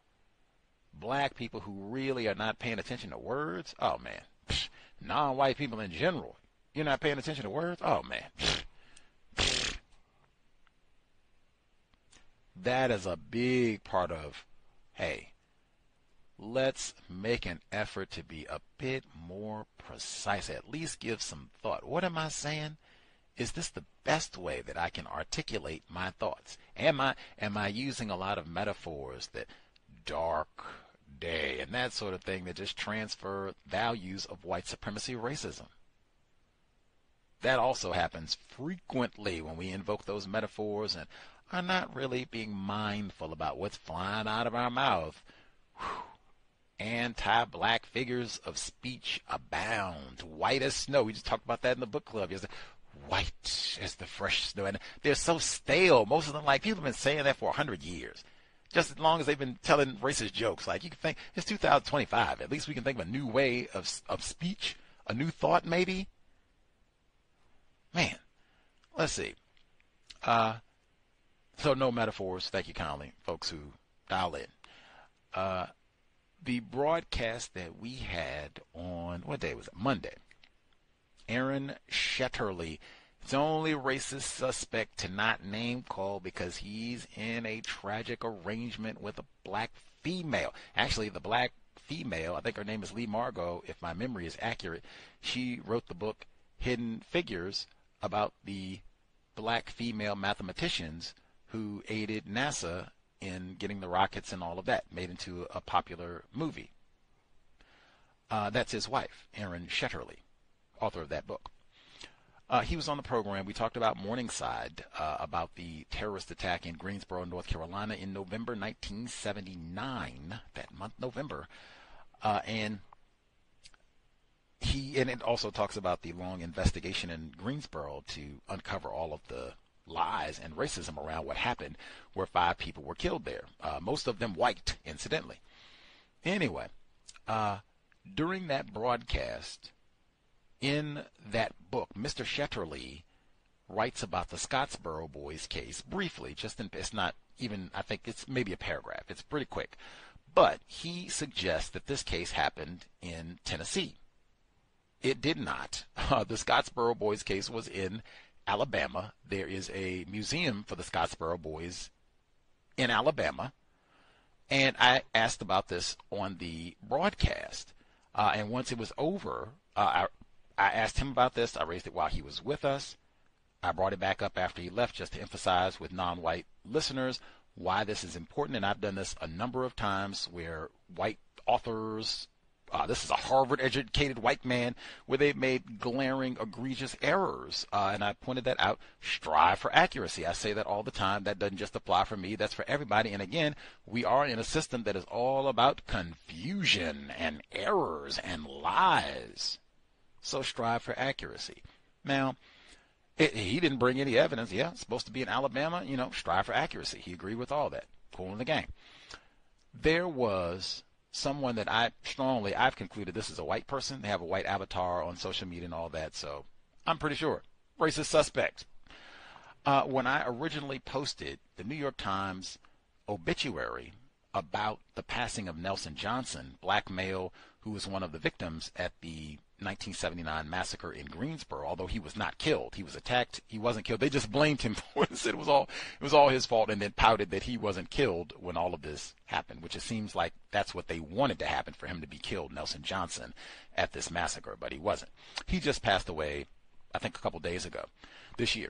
And so this white woman said, oh man, the New York Times, their op-ed was terrible, and they left out all the important information about the trial and everything else, and then even their own history, the New York Times I'm talking about, of how they covered this massacre and the life and times of Nelson Johnson. Even that is, worthy of investigating racism. So she writes about all this. Now, incidentally, white people is not ignorant about racism. Case in point. So I said, hey, no problem. Hey, let's get the information on Nelson Johnson. She didn't mention the book Morningside. Got that on my own. No problem. UW. Got the hookup. So we had him on the program go through, even in his error about the Scottsboro boys case. So I post this in an attachment like, hey, compensate for what the New York Times didn't do. And we even talked a little bit about that during the broadcast. This race soldier posts to my posting about Mr. Shetterly's error on the Scottsboro boys case. Like, who do you think you are? This white man has been fighting for decades, years in North Carolina, fighting against the federal government and the Greensboro Police Department, and these white people out here facing all of these dangers, and to put this information out, what have you done to fight against North Carolina and all this? And importantly, she posted a Dave Chappelle meme of him portraying Rick James to convey her seriousness. Push all that to the side. Number one, do you have any information that the Scottsboro boys case happened in Tennessee? That's what I said to her. Strive for accuracy, since that's where we're hopping in at. That's where you hopped in to write your screed. Scottsboro boys case, did that happen in Alabama or no? Ain't hear nothing about that. Oh, okay. Accuracy is important, especially from a Harvard-educated white man. You got editors and you got a book that you worked on for years. And I think when he went back, when I questioned Mr. Shetterly about this, and he said, oh, it was on a boxcar that started in Tennessee. What I think happened, he looked at the Wikipedia entry about Scottsboro, and it does say that I guess they got on the train in Tennessee, maybe, or what have you, but these niggers were snatched off and could have been killed in Alabama. That's where all this went down at the court case and whatever the rest of it, where they were incarcerated, all of that. Anyway, I think he just looked at that Wikipedia page, like the first two sentences, and then went to writing the book, as opposed to, you're at Harvard. You got access. What I just said about UW, man, you think they got information. You got access to the Harvard library. Jesus Christ, I'm sure they got all kinds of goodies on the Scottsboro boys case. Man, he could have, matter of fact, he got all the access he wanted to Nelson Johnson. I am sure he could have easily got some yerba mate tea and took 30 minutes. Reverend Johnson, do you remember the Scottsboro boys case? Where was it? Oh, it was in Alabama. Woo, saved me from looking like a fool. What's your memories of that right quick? He could have hooked him up. We could have had a glass of tea, sat outside, enjoyed some North Carolina sunshine, and got my little refresher on Alabama state history. No, didn't do that. That's number one. Two, this white chick, racist, on here caping for Aaron Shetterly, talking about he battled against the Greensboro police, the FBI, COINTELPRO, the Klan to reveal. So are you talking about Nelson Johnson? He battled against the Klan, Greensboro Police Department, FBI, COINTELPRO, Bureau of Alcohol, Tobacco, and Firearms. Reverend Nelson Johnson did all that. This lame race soldier suspect Aaron Shetterly having sexual intercourse with a black female, he didn't even get on here and brag about all that nonsense. All he said was, I wrote a book. He didn't say nothing about Greensboro police was going to kill me and my life was on the line and they keyed my car and threatened my black female wife. No. Matter of fact, he told us exactly the only moment of danger, if you want to call it that he had was sitting at the bar. Race soldier white man told him, you want to know the secret to my career? I know the difference between a good Negro and a bad Negro. That's it. He didn't tell us nothing about, we don't appreciate no nigger-loving Harvard man coming down here, and you got your nigger lover, and then you for real nigger lover, seeing your wife and all that. None of that. None. They didn't key his car. They didn't put toilet paper in his yard. None. They didn't put the busy box on him. They get it so your phone don't ring, your line is it. None of that. None of it. He didn't say he got no threatening voicemails, emails. None of that. Caping for I'm gonna contact Mr. Shetterly about that. Like, do you have your groupies, your racist groupies, out caping for you? How about you get them to send you Scottsboro Boys for Dummies? I should get a different series for him because white people are not ignorant. He's a Harvard-educated white man. How about get you a remedial Scottsboro Boys for race soldiers? Get up off my timeline. How about that? Anyway, white people, that notwithstanding, white people are not ignorant about racism. They can be sloppy when writing about Negro history. I've seen that. It's a lot of that, apparently. Like, man, we had a white woman, and these would be like college professors and such. On the program, she said that Frederick Douglass was a slave in Kentucky. Like, what? Where did you get this from, man? What? It's been a lot of that. Like, that's why I said Dr. Maya Angelou putting the wrong date in for the Montgomery bus boycott. Like, people get to writing about Negro history. This is whatever. You can say anything, and, nobody cares about black. And a lot of black people, we don't take the time to really research any of this, so we don't know either. Contrary to popular opinion, black people are not experts on black history either, as Chris Rock told us. So, yeah, you can just say whatever. Frederick Douglass, born in Kentucky, slave in Kentucky. Montgomery bus boycott, 1958. Scottsboro Boys, Tennessee. Make up stuff and, whatever you want. Whatever you want to. Dr. King assassinated in 1992 with the Rodney King riots. Strive for accuracy. Let's see. The reports that we heard today, and we heard that again. White people don't understand. They said that to the race soldier, and somebody online, I blocked her after I made my report, my response about, do you have any data on the Scottsboro Boys case happening somewhere other than Alabama? And I hit my block button. But somebody else, went back and forth with her, and they said, what you don't understand is that Gus T is engaged in counter-racism. Victims guaranteed qualified, and I don't even know if this is a white person who was talking to her, but to non-white people, I do not recommend or encourage investing any time explaining certainly anything about my conduct or counter-racism at all to someone classified as white. They understand white supremacy racism way more than anybody classified as not white. The problem is not their lack of understanding of anything related to white supremacy racism. That is not the problem. This white chick is just practicing white supremacy racism.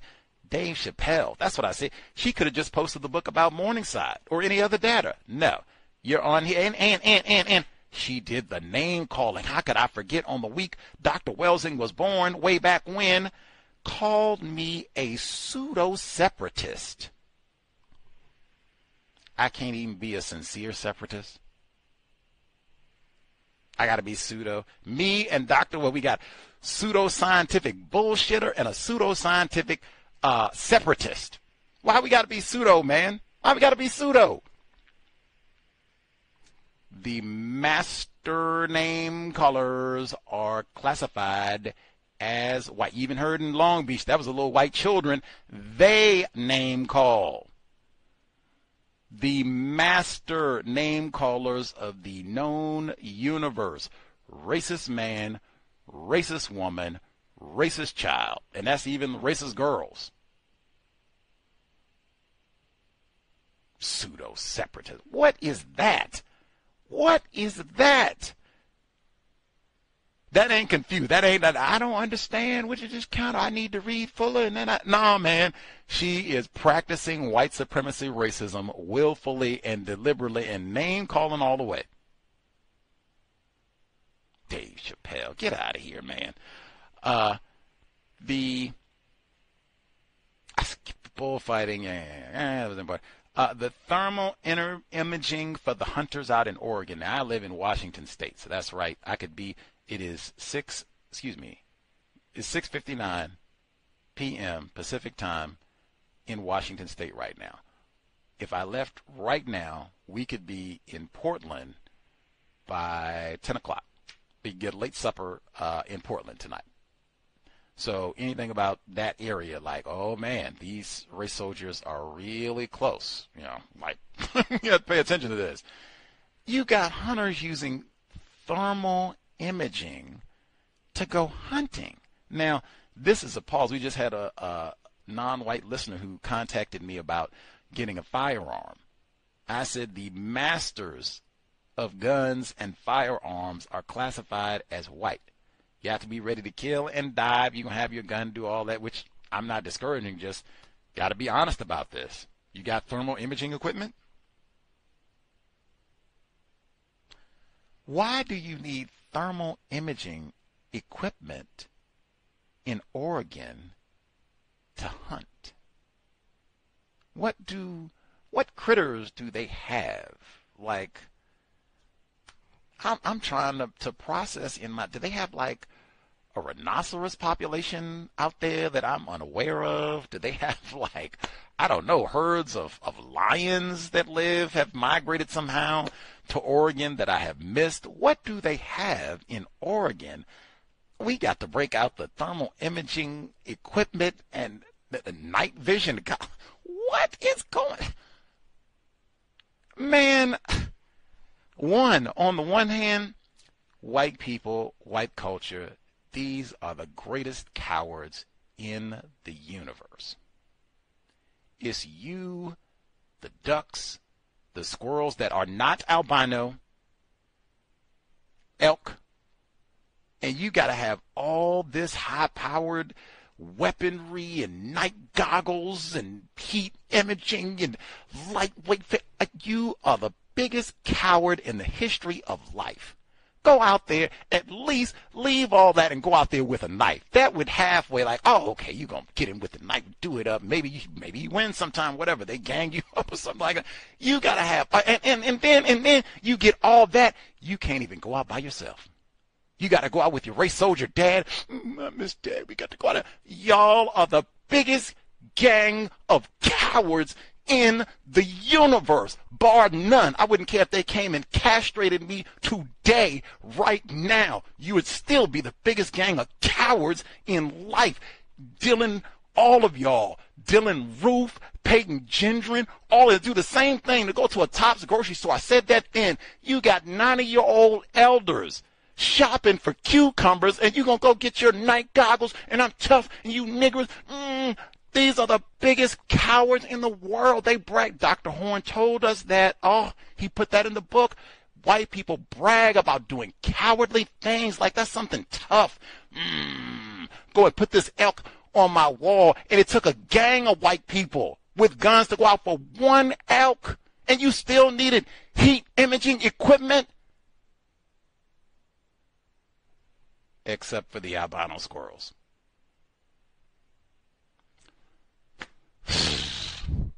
White, I don't even know what to say. You got heat imaging equipment to go get all of the melanated critters. Once you find a mutant turtle, sanctuary, put that gun down. Doesn't matter what it is, albino skunk, albino gator, albino lizard, albino duck, except for the albino negro. We don't do protections for the albino negro. We talked about that too. All the other albino critters, we got them. On team, come on over here with us. We got a zoo. They said they got all the albino gators because, they don't do well out in nature. Yes, we know. We know. We just heard you got the heat imaging all that. Yeah, we got it. Yeah, they're not gonna.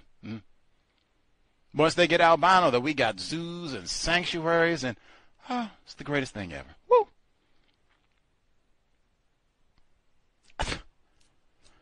What does it mean to be white? Now, you come out of the albino, you get right back to the cowardly behavior in Columbine. We're going to see if we can restrict the magazines on these firearms, but even that going to be tough. And that came up when we read about Columbine. Remember, they couldn't even pass gun legislation after those two little cowards shot and killed all of those white people. Kyle Velasquez, Isaiah Shoals, and those other white people. They couldn't even pass gun legislation. They had to get Bill Clinton to come out there and whine and please, and then barely were able to get a few little minor changes.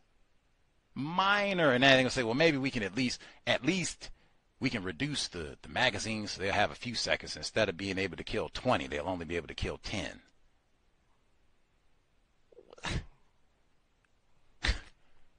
You got heat imaging to go and kill everything in the forest.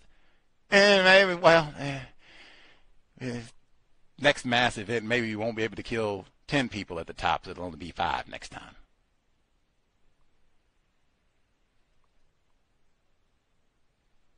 That is white culture.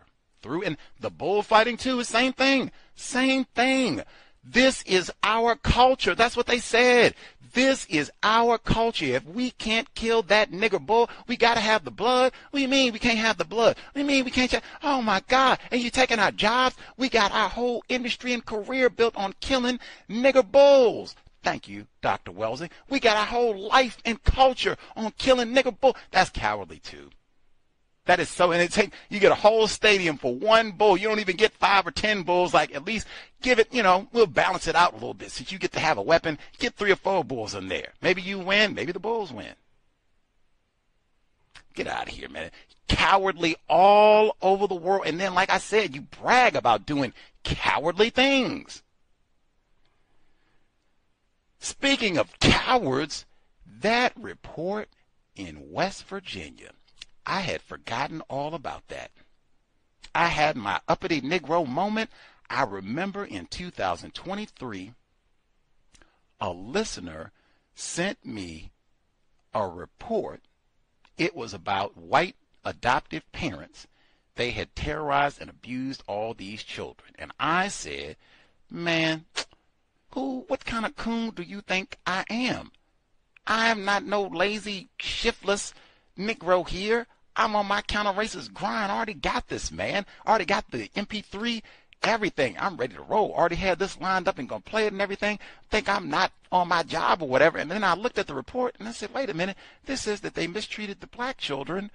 I thought the report I said, well, the report that I got, they didn't know the racial identification of the children. I looked again and I said, wait a minute. The report that I have, this is in Ohio. The report that they sent me, this is in West Virginia. Same week. I said, oh, my God, it's too okay. Wait a minute. The one in West Virginia that we just heard, that one, they had the children in the outhouse. The one in Ohio, they were in the dungeon. Remember, I came on the program and I said, dang, I don't even, dungeon, outhouse. I said, you might be a little bit warmer in the dungeon, maybe. But outhouse, you could knock out a plank, a piece of the wall, maybe. It might be a little easier to get help, which is, I think, what happened here. They signaled to the neighbors, like, you got bad choices. That's what I said. I totally forgot about that case. I mean, father's in West Virginia, so, other side of the continent. But, man, and I didn't even know they stole these children from Washington State. Black man, throw away children. You want to talk about thrown away? You get thrown away like to Guyana with Jim Jones and get killed? You could get thrown away and sent to Sissonville, West Virginia. Do you know what the population of Sissonville, West Virginia is? It is 97% white. They don't even put the percentage of niggers on there. It's just 0. And these stolen children thrown away. That would be the sort of thing right there.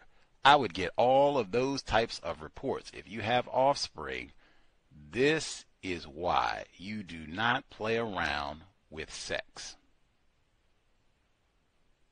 This is what Dr. Welsing talked about. This right here would be a massive contribution to replacing white supremacy with justice. We don't contribute to throwaway children anymore. We're done with that. I'm going to go out here and mess around and ooh and ah with some chick, and I don't even remember her name. 9 months later, we got a little black child, and they end up in Sissonville, Virginia.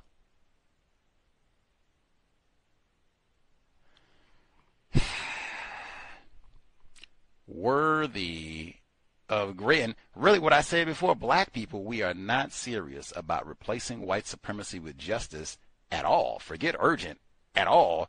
And that's most glaring what we do in the bedroom. Sissonville, Virginia. What in the name of Devontae Hart? Anywho, I was going to say something about the case in Bell Mountain, Georgia. I had a listener who contacted me. They said, man, Bell Mountain, this is a racially restricted region. Yes, it is. It's not as bad as Sissonville, Virginia, 97% white, but Bell Mountain, Georgia, what is it, Hiawassee, however you say it, this area of North Georgia is 94% white. So it's not quite West Virginia, but close enough. Who knows? Hopefully we'll get lots more detail. I will just say quickly that white volunteer firefighter who took those photographs of these black teenagers' corpses and shared them. Some of the news reports, they said that one of the high schools in Hiawassee, I think that's how you say it, whatever this town is where Bell Mountain, Georgia is, that is 94% white. These high school students opened up some sort of social media group where you could share these pics of these deceased Lewis twins. I was ready to get the clip for obesity, and we made progress, and the young white people are so much better, and they don't do. Yeah. Anyway, that people, I don't know if they remember it, but remember Kobe Bryant when he passed not that long ago? They had that massive lawsuit, $30 million settlement, where the exact same thing, L.A. County Fire and sheriff's officials were swapping the pics of Kobe Bryant's charred remains, going to the bar and just sharing them with strangers. And, oh, look at that, look at that, look at that. He looked better, look at that. And they said that other people at the bar oversaw it. That's how it broke, and they ended up having this big lawsuit and all the rest of it. But that standard operating procedure. Lynching photographs and all that. Isabel Wilkerson, she wrote about that when they were doing the same thing with Trayvon Martin's murder pictures, the police photos and such from the crime scene once they had the trial and all the evidence came out. White culture again. And isn't that cowardly? I mean, it's a whole lot of other things too, but that's kind of cowardly too. And Jeff Dahmerish. What does it mean to be white? The number again, 605-313-5164. The code 564943 #. Press *61 if you would like to participate. Let's see. Folks who have commentary to share. Lost the switchboard. There we go. Folks who have commentary, proceed. Let us see.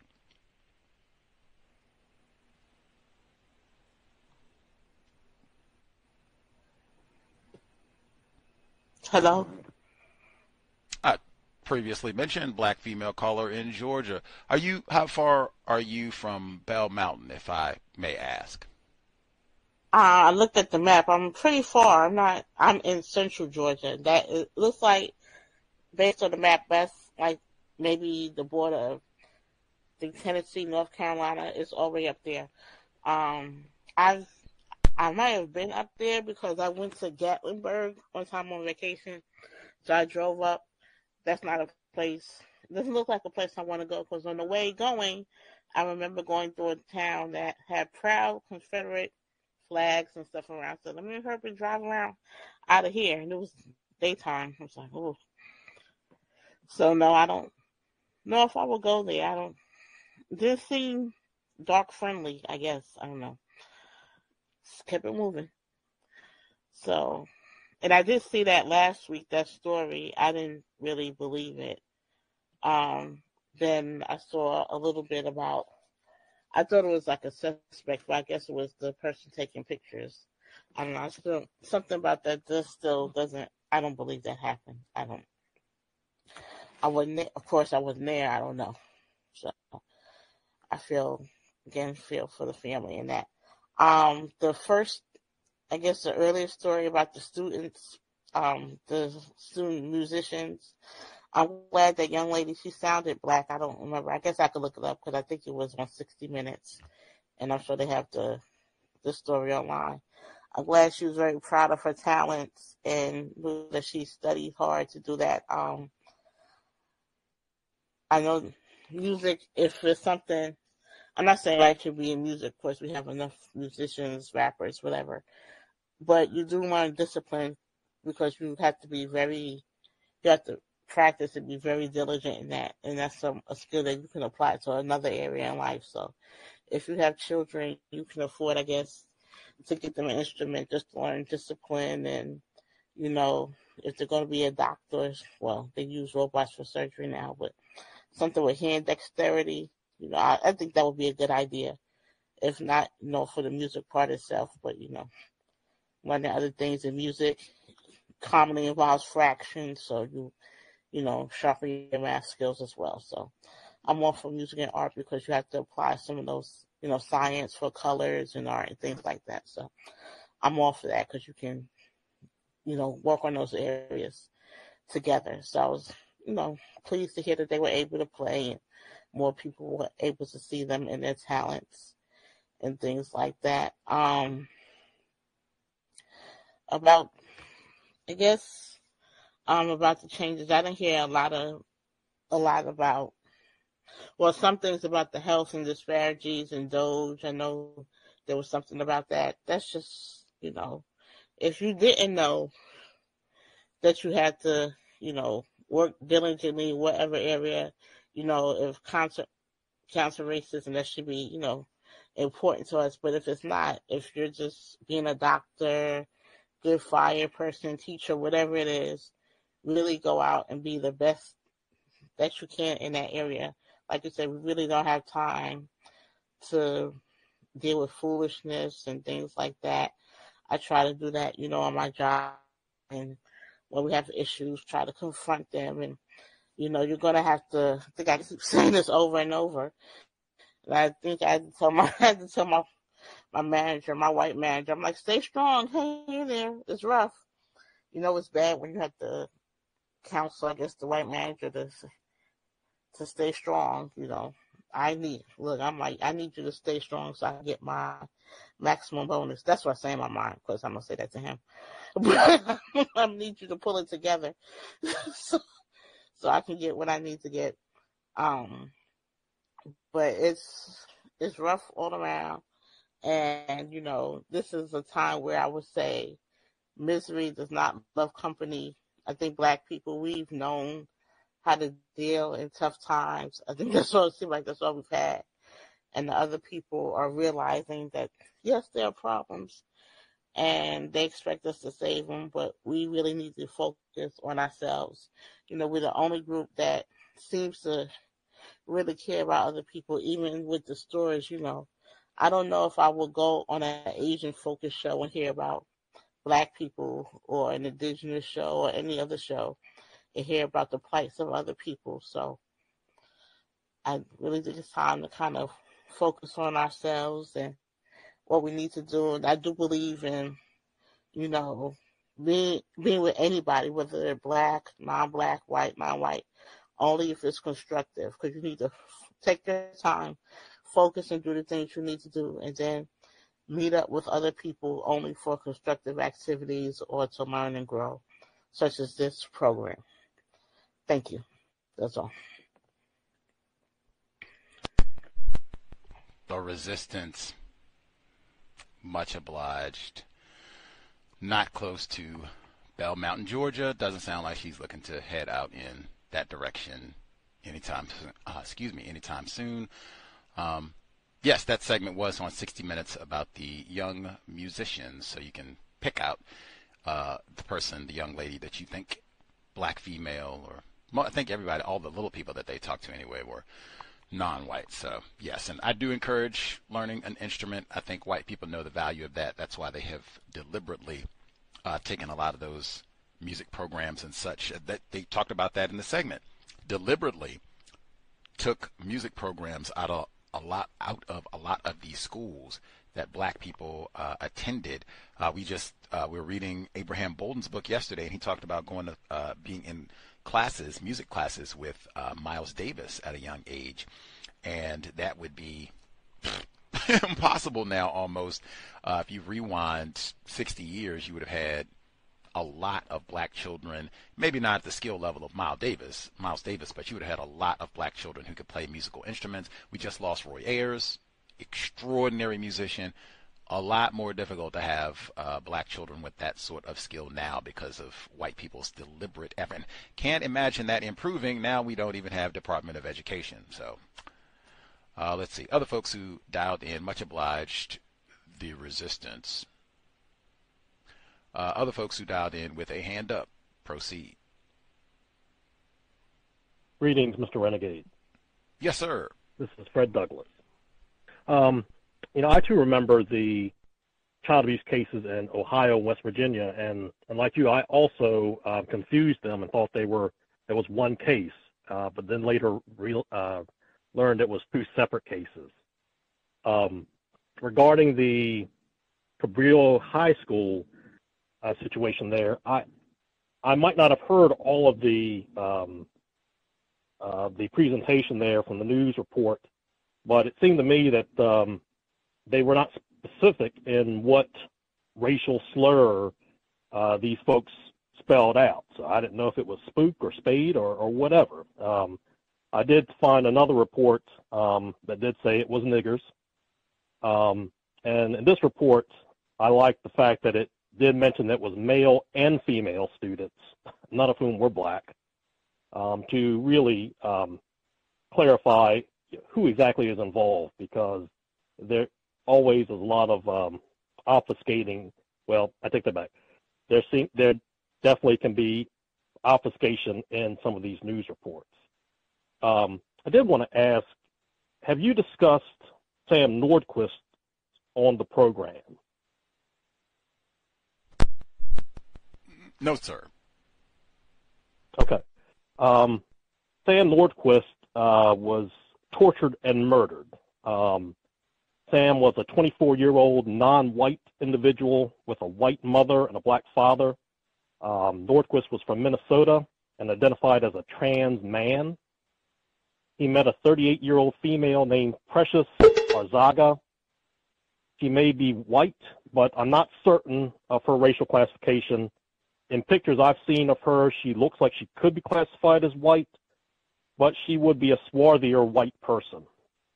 In late September of last year, Nordquist traveled to Canandaigua, New York, to visit Arzaga. I believe Canandaigua would be considered a racially restricted region.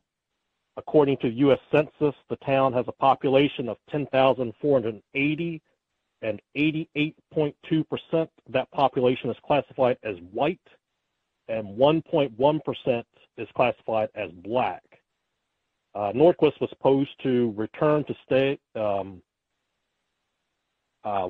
going to visit this woman and was going to stay about a week and then return to Minnesota, but he never returned. From that time, he only spoke sporadically with his family. The family, particularly the mother, was concerned and contacted local police, but nothing was ever done to extract Sam from that situation.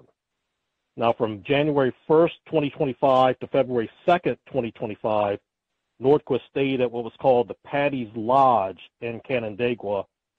According to multiple news reports, during his stay at Patty's Lodge, he was sexually assaulted and tortured by several white adults and even 2 children.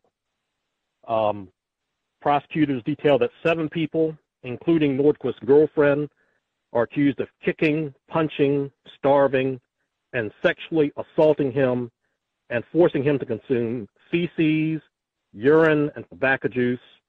2 children involved, it says they were coerced to join in. They were ages 7 and 12. I'm not sure of their racial classification. It was suggested in some articles that they were the children of Orzaga. Nordquist's body was found 3 days later, I think in early February, in a field not far from Patty's Lodge, wrapped in plastic bags. 7 were arrested and charged with first-degree murder and faced life in prison without parole if convicted. All of these people appear to be white to me. I can send you some articles about this, and there are articles that feature the photos of these individuals. What's interesting is none of these individuals have been charged with a hate crime.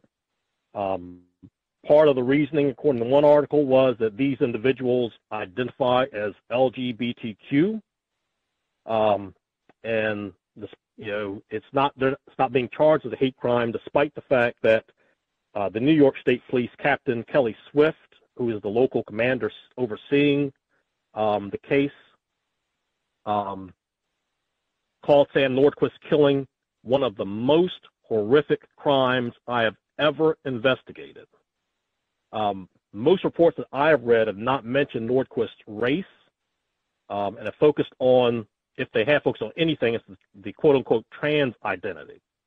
And so, of course, I thought about the James Byrd Jr. and Matthew Shepard, bill and cases and whatnot. And, in a situation where it seems like you have, some sort of investigation should be done, or ongoing investigation to determine if it's a hate crime, it's automatically determined no hate crime. I think there is, let's see, just, a lot of red flags in this whole situation there, a lot of things to be, for folks to be aware of, I guess. It's concerning, this individual, definitely seemed to be confused on a lot of things, having a white mother for one thing, traveling to a racially restricted region, and, he may not have known or thought it was significant that it was a racially restricted region, or maybe not even have known it was a racially restricted region. And then to be in a sexual relationship or anti-sexual relationship with a woman who was possibly white. And then other things that this person must be going through, not identifying as a woman, not embracing that identity, seeking the online relationship there, and not doing proper due diligence. One of Sam's friends mentioned in an article, he said that he wanted to find love, and he wanted to be loved. No one can blame him for that. Anyone would want that. He was excited for the trip and the adventure. Canandaigua is about an hour and a half from Buffalo, and there was a vigil held for him at a church. It's Westminster Presbyterian Church in Buffalo, and they did also have a rally. for him in Niagara Square. I know you'll be going to Buffalo, and I don't know if you'll have time or, would be able to ask any questions or, do anything like that. But I just wanted to alert to that if folks were not aware of this situation. Thank you. Much obliged, sir. Thank you for the details on this report, because I was not informed. And wow, that's so close. He just said, like, that's right. I was looking on the map, and it is right, straight shot.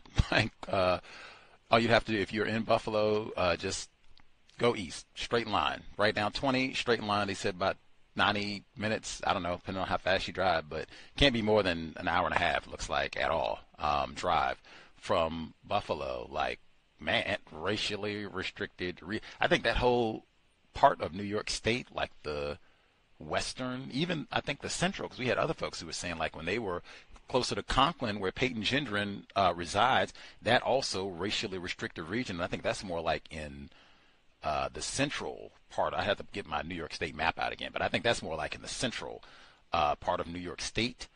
All of that is like racially restricted regions.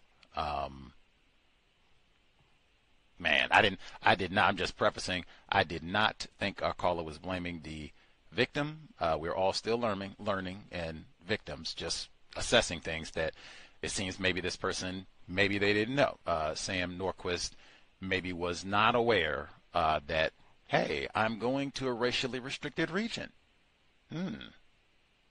Maybe I should give that some extra thought, and I myself would not have known that, that might be that, hey, Washington State, lots of racially restricted regions, particularly once you get outside of Seattle and start traveling east. Oh, yeah. Or even north from Seattle. Oh, yeah.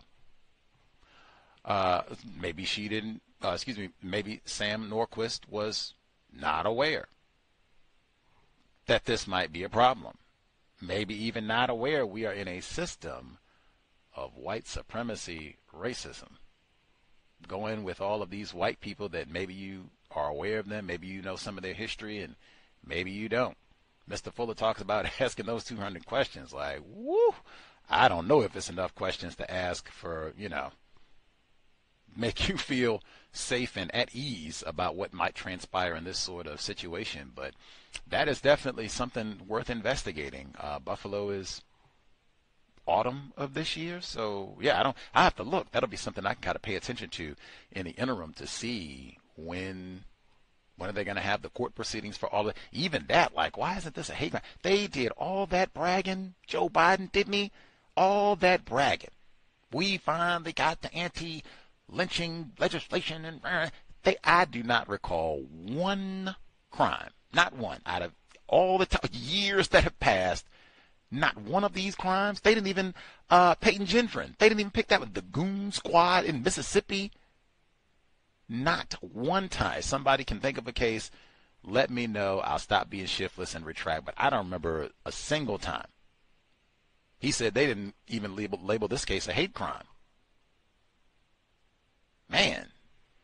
Incidentally, it reminded me, just the details of it, the torturing and all of that, it reminded me of that case out in Illinois from, I believe it was circa 2014, but they killed a black male and tortured him and kept the body there, had sexual intercourse on him, and all this other disposability of black people, period, the system of white supremacy racism, life unworthy of life. But much obliged. Sam Norquist, I will make sure to investigate once I get to, well, even before, but definitely if we can get to safely back to Buffalo, I will definitely make time and, ask questions, see what they have in the papers out there, even see if people, have talked about that case out in the Buffalo area, because that is so close, geographically speaking. Norquist is Nordquist.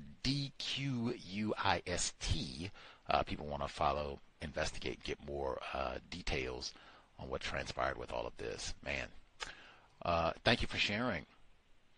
Let's see. Number again, 605-313-5164. the code 564943 pound. Press star 61 if you would like to participate. The segment on Cedric Wilson, where they spoke with the Walker family and hearing from Mr. Walker Sr., where he talks about his time being at school at Southern University in Louisiana and going through this hazing process. And they said they hit him with a skillet. I was even thinking, did I hear that? A skillet? Like, what? What? And then they swangoed him. They put something in his drink that made him lose his sight and paralyzed him.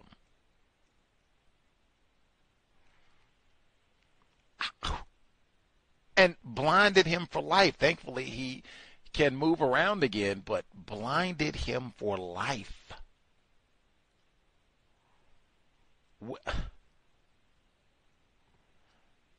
That is black culture, and him now hearing, because he can't see, but now hearing about what happened to Cedric Wilson at his alma mater in another hazing incident. Black culture. Now, they did mention Max Groover. This is a student who I think is classified as white. You all can, check it out. Let me know what you think. But I think he'd be classified as white at LSU, where he died during the hazing incident. This happens also with white people. They make movies about white people doing this to other white people, for sure. Black culture is us being hostile to each other regardless. The dozens, we brag about that, put it in songs and everything. This is just another extension of that. That's another one that I would point out as well. Look at this. Look at this. All the different ways you see this manifest. Black culture and how hostile we are. And these were college students. These weren't like thugs out on the corner, what they would say, selling drugs and committing crimes and, a rap sheet as big as a dictionary. That's not, these are folks, they filled out the application. They didn't procrastinate. They filled out the application and everything and got scholarships and took the SAT and wrote their essays and all that, got all these credit hours and books and everything. To go and swango somebody and blind a black male for life. To get boxing gloves so that you can bludgeon a black male to death. A black male engineering student. Not that it would be better to bludgeon to death, a black homeless person or a black drug addict. That would not be any better. But I mean, dang, somebody who is trying to do something constructive and a 20-year-old engineering student, like that's, look forward to that. Plan. Shine my boxing gloves up and everything. Like, man.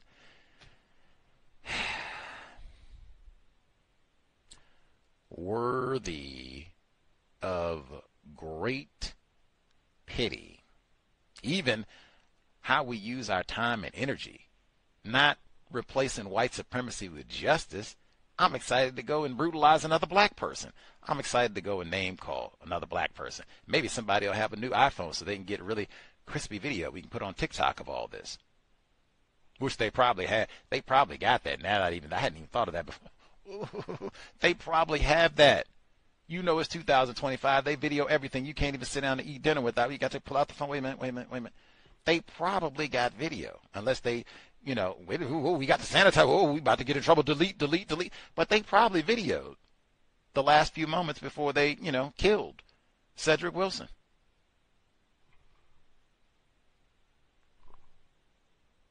Black culture. We'll give folks like 3 minutes, see if they have other thoughts that they would like to share. Incidentally, even to the same, I said this yesterday. Y'all can let me know. I'm still processing. I'll think more. Thinking always aloud, encouraged. My observation when it comes to the workplace, individuals classified as black specifically, I'd have to go and process to see if this applies to non-white people in total. But it seems that many of us get very emotional and hostile regarding other non-white people in the workplace when we conclude or think that they have wronged us, and maybe they have been discourteous to us, mistreated us in some way, and again, maybe they have, repeatedly perhaps. But way above and beyond my observation for our typical response for when race soldiers abuse us on the job. And I mean, dang, white people, they fire us or decide not to hire us at all. Take our raise away, or decide, young lady in Georgia was something, I got to get that raise now. Got my bonus coming. I'm like, frequently it'll be white people who are the ones that are making that decision. Are we going to give this Negro the bonus or no? Are we going to hire this Negro or no? Are we going to give them the promotion or no? Frequently it'll be white people. Are we going to write them up?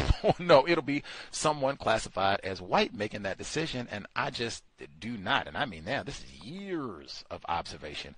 I don't see that same level of vitriol and anger directed towards people classified as white, even when they fire us, even when it's, like the worst of the worst situation, or sexual abuse. Like we've heard a lot of different things.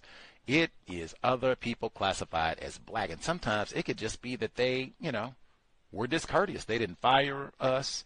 They didn't key our vehicle. They didn't take our employee parking space. They didn't block us from getting a promotion. They didn't speak to us. Called us a name. Snickered at us on the way in. Something of that, which is, discourteous for sure. 10 stops. Be courteous to other black people. Not cool. But dang,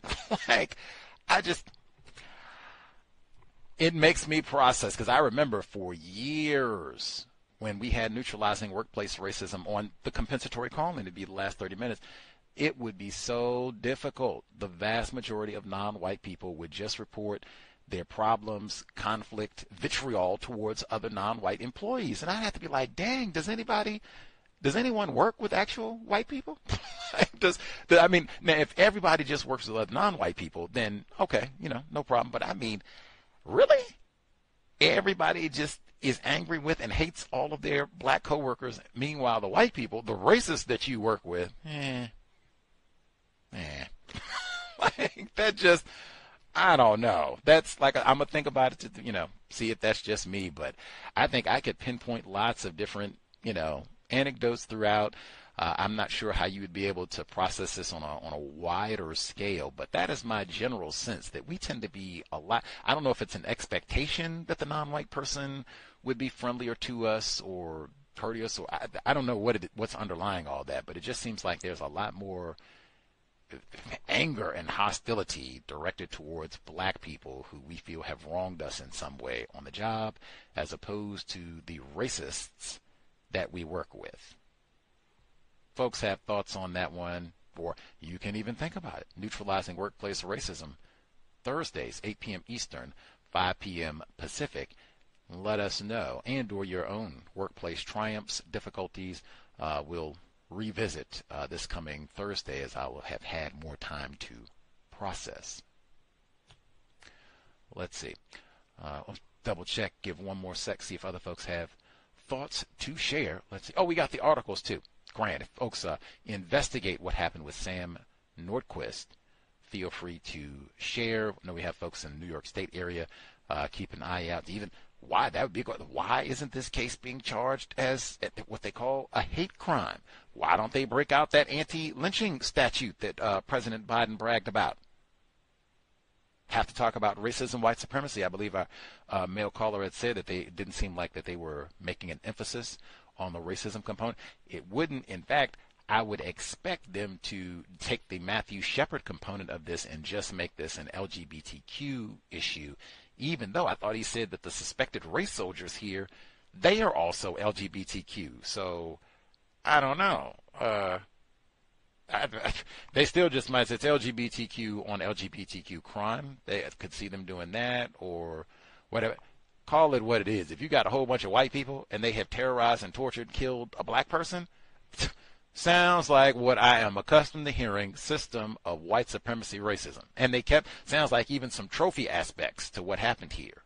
So, yeah, how could I go to New York State for Peyton Gendron, which I also said should have been a hate crime, lynching or anti-lynching statute. Now, how could I go for all that and then ignore and not at least pay attention, see if I can, steal 5 minutes or so and see what happened with this, if I can get some extra details. So, yeah, we'll add that to the list when we get to New York State, Peyton Gendron tops the sequel. Any other folks' commentary they want to share? Last check, let's see.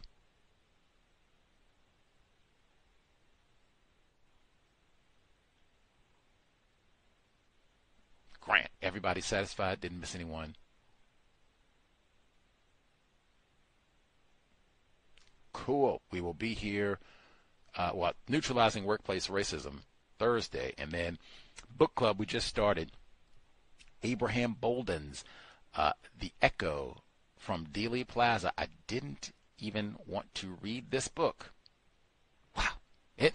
Speaking of workplace racism, it is chock full racist jokes and all the rest of it. Just wow. And we, just started yesterday, so lots more to come.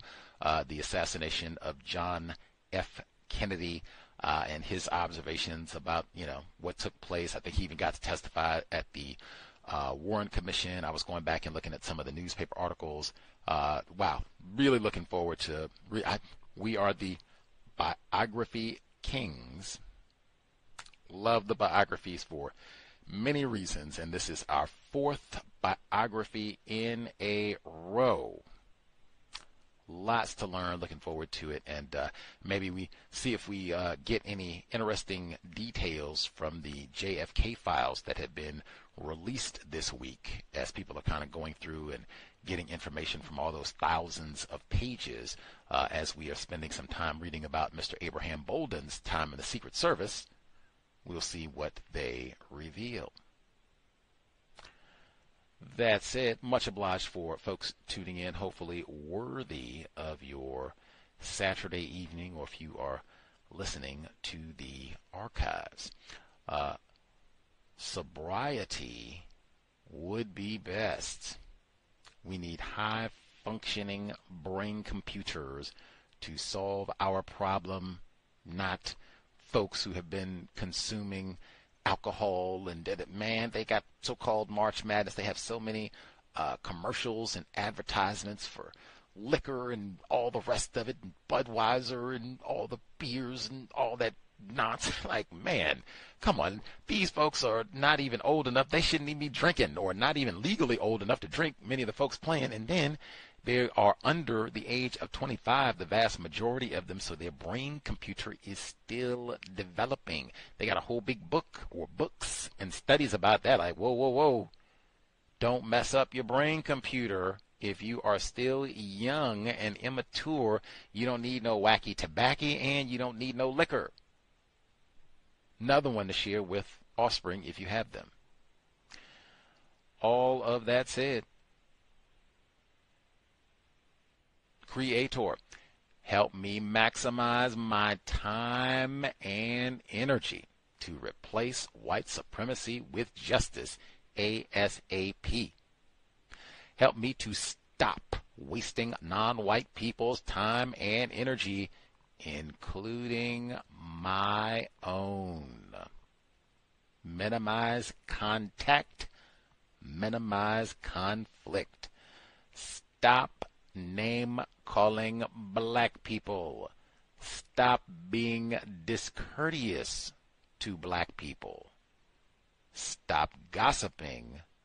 Stop producing throwaway offspring to ship to white people, race soldiers in Simpsonville, West Virginia, population 97% white. Cow signing out. Thanks all for tuning in. Nigga, you so brainwashed. I'm a victim, brother. No problem. You're a victim. I'm a victim of 400 years of conditioning. Shut up. The man has programmed my condition. Even my conditioning has been conditioned.